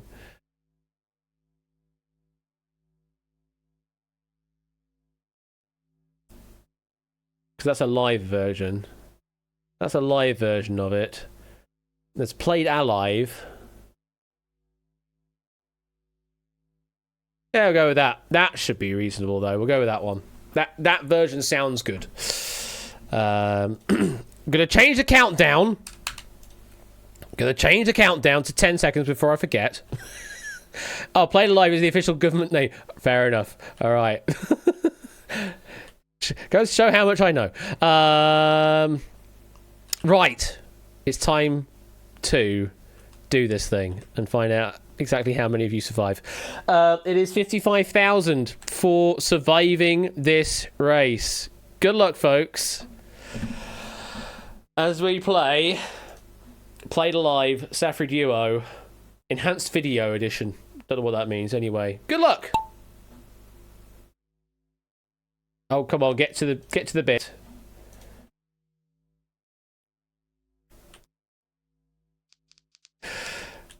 Oh yeah, that's quite a scary, precarious bit there. Only one fell. That was Joe. Oh, another Joe has fallen. Oh, hello. That happened. Yeah, that definitely happened. That also happened. Well, we've already lost a good number of racers. We're down to 21 marbles, and they're teleporting over here.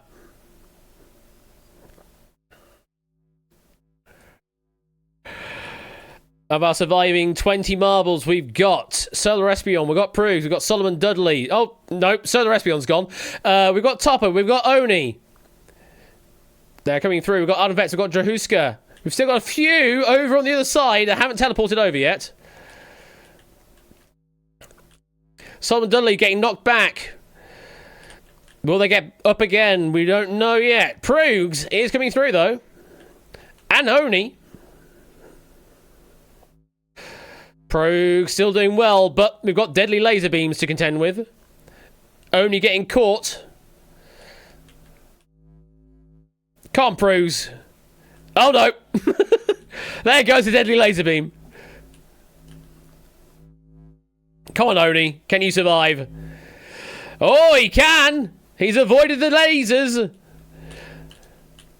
Oh, but then just gets knocked off there. Well. Solomon Dudley, can you survive? Oh, he's just hanging on. Round and round you go.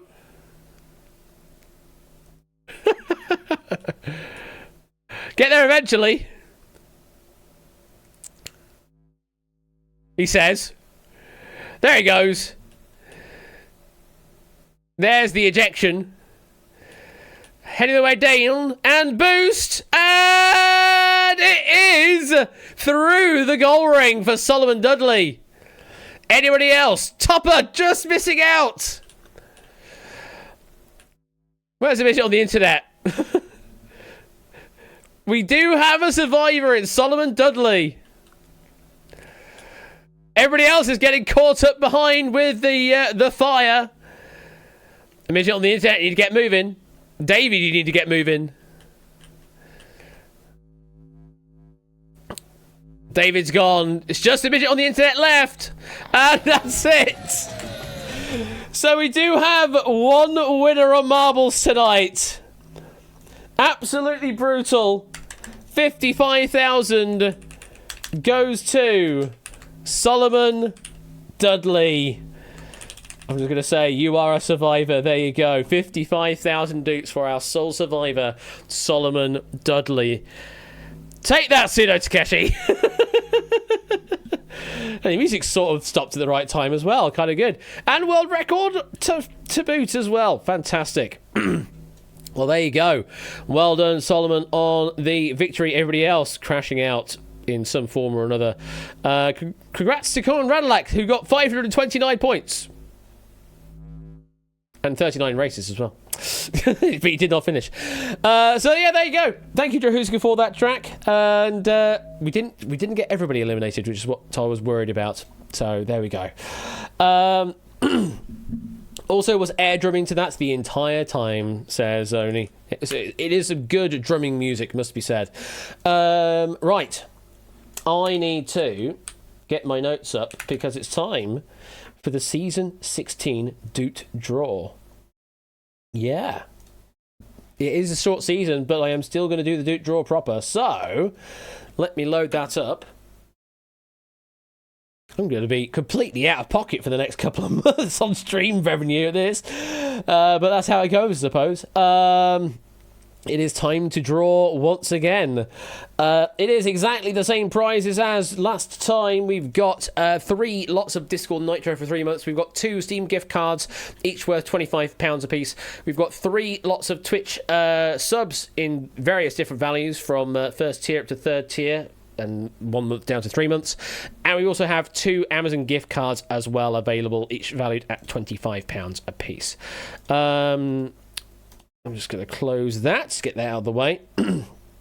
Do I have everybody avatar loaded up? I think I do indeed have everything loaded up. So, if this is your first time seeing a draw, I'm going to pick 10 names out at random, though weighted by the number of doots that you've earned over the season. So each of those doots is basically equivalent to 1 raffle ticket. So the more you have, the greater the chance is that you'll be picked out of the hat in a moment. Once you have been picked, once your name has been picked out of the hat, you won't be able to win another prize. You'll just sort of be put aside. Cheer 100, I hate this game. I mean, it's not really much of a game, this, to be honest, JB, but it is what it is. But thank you for the 100 bits, and hopefully, well, maybe you'll get a win. We'll see. We're going to time to load those big money. No, that's a lottery. We're not doing the lottery again. This is just a regular old raffle. All right. Okay. It is time to pick our first winner of Season 16. Who's it going to be? Oh, I forgot how loud that was. Mr. Vertigo is our first winner tonight. Oh, yeah, that would help if I put it on stream, wouldn't it? There you go. Move over to camera 1. There we go. But yes, Mr. Vertigo is our first winner tonight. Ticket number 2,279,633 out of a possible 15,713,029 tickets at this point. Vertigo would like Amazon. All right, let me just note that down. Mr. Vertigo would like the Amazon gift card worth £25, and I will sort that out for you at some point over the course of this week. Just give me a message on Discord and DMs as to what email to send that to over on Amazon, and I'll make that happen. Congratulations, Vertigo. First one picked out. You are winner in Season 16. I now remove your name from the hat. You have been removed from the draw list, and we will continue on to pick number 2.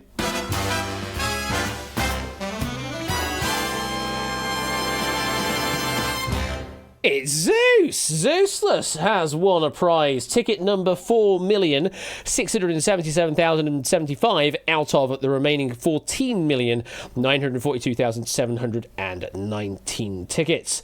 Do we have a Zeus in chat? Let me have a quick look. I do not see their name on the active viewer list right now, so I'll do a courtesy ping in Discord quickly. You have won a prize on the Doot Draw. I'll give them 30 seconds to acknowledge it or not. If they don't acknowledge in time, then they will still get a prize, but it'll be a deferred pick after what everybody else has picked instead. So they will get a pick regardless, or whatever is left over. If there's only one thing left over, then they don't get a pick. They just get what's left over. As simple as that. But Zeus is a winner here. Anything coming from that? I don't think so, but I'll note the name down. make sure that Zeus does get a prize of some description. I will remove their name from the hat, so they can't win any other prizes. Congratulations, though, to Zeus. You have won a prize, but we are Zeus-less tonight, indeed. That seems to be the case. Either way, we move on to draw number 3.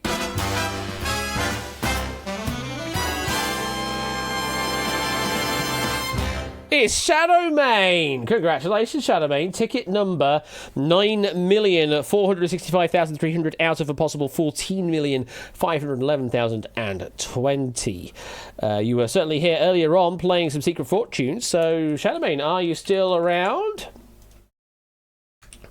There you are. Tricky choice. It is a bit of a tricky choice, but it is your choice to make. What would you like? No, it's alright. Gonna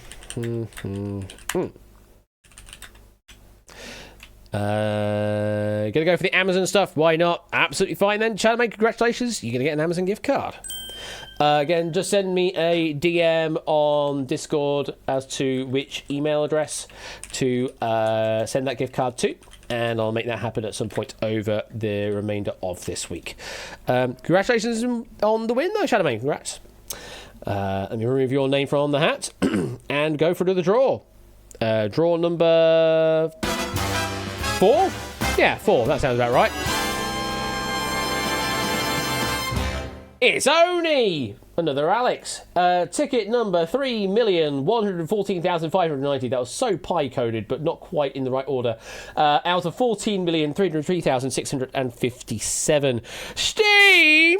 Oh, I suppose I can give you a Steam gift card, yeah. Steam gift card to the value of 25 punds.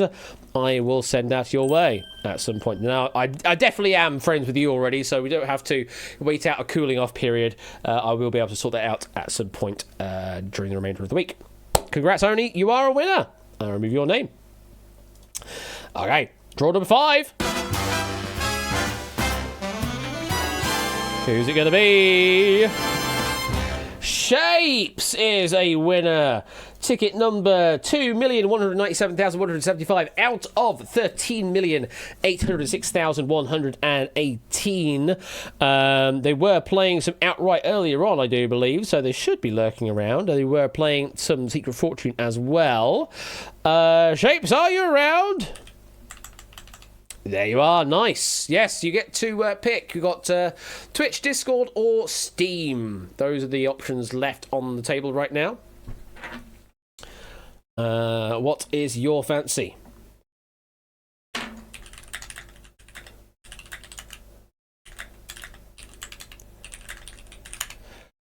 Could I have Steam? Well, I don't know if I can send you, like, the vapors, but I can certainly give you a Steam gift card, if that's okay. Yes, Steam gift card I can send your way. We like Shapes. Steam gift card. £25. If you're not already friends on Steam, then once I add you, then I'll need to do a wait out period. But I think we're already friends on Steam, so don't need to worry about that. I'll sort that out at some point over the remainder of the week. Congratulations on the win! And remove your name from the draw. So we've got 4 prizes claimed. Zeus has got a 5th prize out of Discord or Twitch that's remaining right now. But we continue on. Next draw.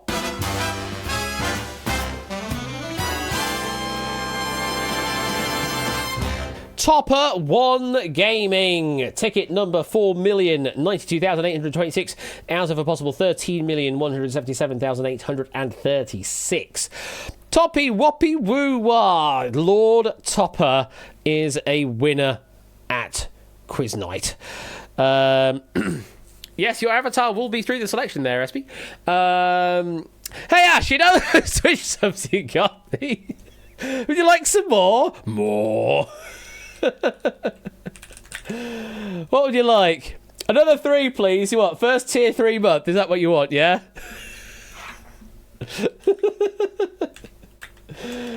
Yeah, I suppose I'll give you first tier 3 month.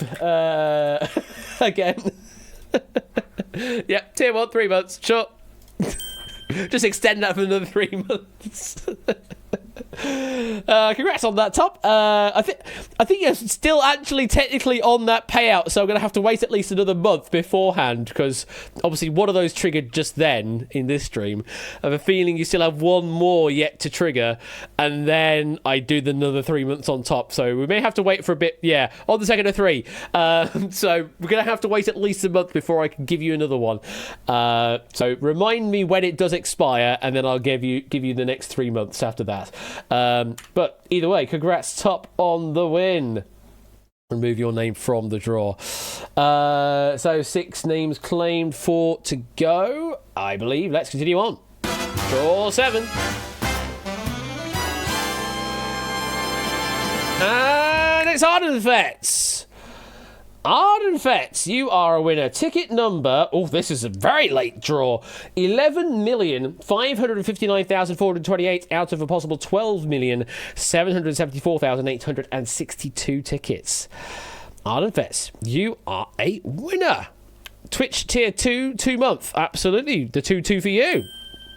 Let me know either on Discord or through Twitch Whispers, whatever it is, as to who you want that subscribing to. It can be to me, that's entirely possible, or you can have it to another channel and I'll gift it in your name, wherever it happens to be. Your decision, and yeah, let me know either way. Congrats on the win though, Arden Fets, and enjoy the Twitch subs. Right, next up is 3 more names to draw. It's Tipster. Tipster is a winner. Ticket number 2,774,518 out of a possible 12,700,112. Tip, you want a prize. What would you like? Let me put your name down. Oh, heck, yes. So you've still got a Twitch possibility and you've got Discord Nitro. Can I get Nitro? I suppose you can. Yes, I can definitely get you the Nitro there, Tip. Discord Nitro, 3 month, I have got to your name. That one I should be able to do fairly easily. Though, if you're wanting to share those Nitros with someone else, you'll need to tell me that you're doing that so that I post it a different way. As we've learnt the hard way, because Mai wanted me to gift out Discord Nitros to a friend of his, and unfortunately it didn't work the way we did it. So if you do want to gift those Nitros down to somebody else, let me know specifics, and I'll do it that way, because me just sharing a Discord Nitro with you in a DM is not the same as getting a Discord Nitro that can be actively shared to anyone. There's weird technicalities around that, and also once they're purchased they have to be claimed within 48 hours, so I can't just buy all 3 months in one go and go, here, have them, if they don't get claimed. So yeah, whatever it happens to be, we'll sort out the specifics in DMs, but congrats on the win, and I'll sort out some Nitro with you eventually over the course of the remainder of the week. Remove your name from the draw. Okay, so we are looking at 2 more names to draw out of the hat, I believe. 1, 2, 3, 4, 5, 6, 7, 8. Yep, 2 more names to draw out of the hat. I don't think anything... did anything come out of that? I can't remember. Other things have happened in the world of economy recently that I've not really paid much attention to that. Anyway, draw 9.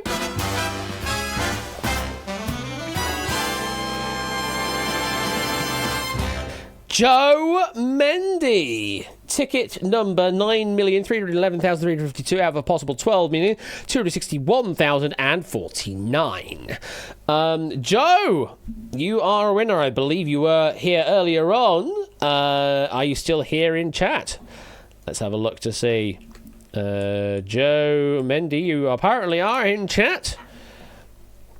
If you are, then please make yourself known, and you'll be able to make a pick out of Discord Nitro or Twitch subs. Either way, I will note your name down.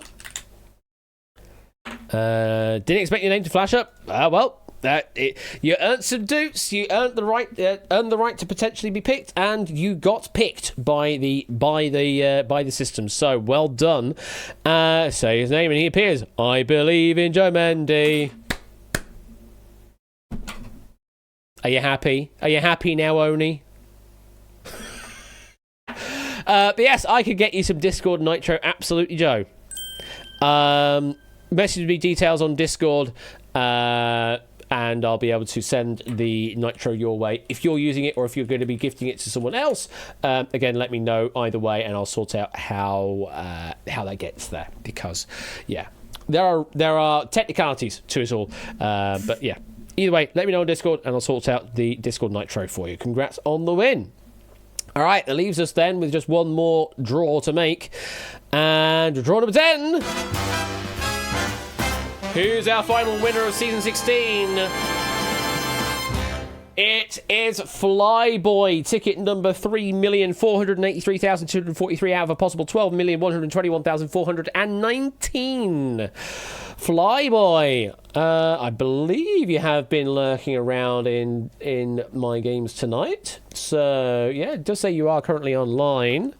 Are you still in chat? Yeah, you are still in chat as well. You do still have a decision here as well. You can have either Discord Nitro or the Twitch 3rd tier sub. It is entirely your decision on that front. And then whatever you don't pick, Zeus will get instead. So, bit of a decision, I suppose. But what do you want? That's the question. Twitch sub, please. Absolutely. We'll sort that out with you, Flyboy. Yeah, send me a message either on Discord or on Twitch. And... yeah, let me know which channel you want to be subbed to. It can be to me. It can be to another channel entirely different. It's entirely up to you. It is your sub, and you do however you wish with it. So yeah, congratulations on that. And I'll follow up this message. Zeus, you have been left with a Discord Nitro 3 months as your prize.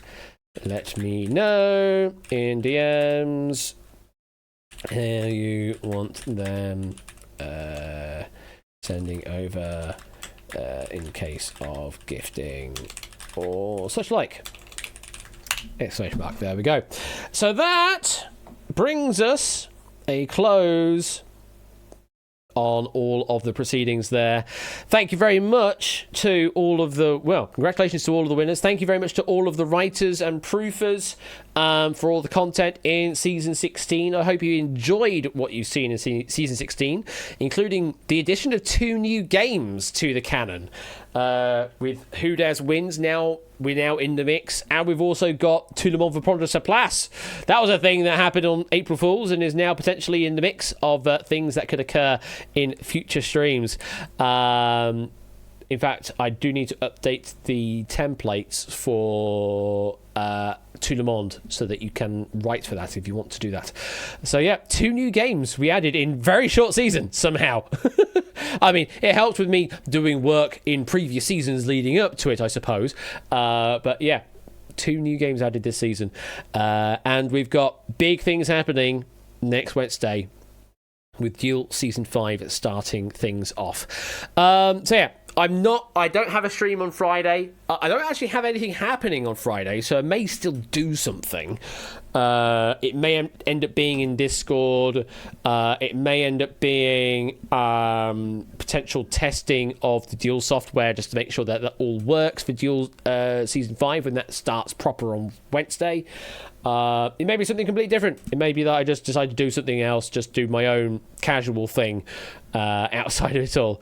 But yeah, I don't have a stream on Friday. It's sort of my one stream gap between seasons because this season has been very short.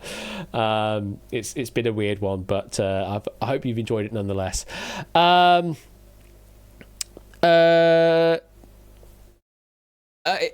you already? I would imagine you're already in the Discord on my side of things, Joe. So just send me a DM on there, so I'll know where to send things, and it should all be good. Yeah, that brings everything to a close, I think. Proper. What's happening in the rest of the week? That's a good question. I don't know. Obviously, Ben is still in recovery mode, though. From the sounds of things, there may be news of that coming soon. there wasn't any Wheel After Dark over the weekend because there was in-person Dr. Mario tournament happening that JB was in the running of. But I believe this weekend there isn't anything preventing Wheel After Dark from happening. So expect Dumpster Lounge action to occur with Wheel After Dark on the Saturday night, I would imagine, over on JB Henry's channel. And Tipster did have a break on Tuesday, didn't stream then because it was a bit warm in the office, but maybe streaming on Sunday, still in sort of post-recovery from the trans rights charity streams that he did over the last weekend, which was a phenomenal effort again. Tip, well done on all of that and all of the charity funds that you're able to raise from that. And so yeah, you may be streaming on Sunday, not entirely certain. Maybe other Discord shenanigans happening over the week as well. I know Clive has been doing a lot of new things at silly o'clock for me, like Pointless, and also I think Bank Vault was also doing Bank Job, even not Bank Vault, Bank Job is what he was doing recently as well. So yeah, he's got new shiny toys and he's having fun with them. So yeah, maybe seeing some of that happening over the Discord over the week as well. Yeah, Clive, do them at civilized hours, please. It's not a get at for that. It's just like every time I head off to bed, I'm going to get. I have one quick look at Discord before I disappear, just to make sure nothing's shit hits the fan or whatever. And you see Clive's doing his game. It's like, oh dang, but yeah, it is.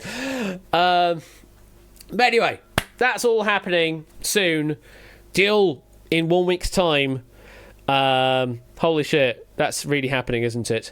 And if you are, by the way, if you are in Sheffield next Friday for snooker stuff, I will be out in Tudor Square as part of the sort of the official entertainment that's going on around the Snooker World Championships.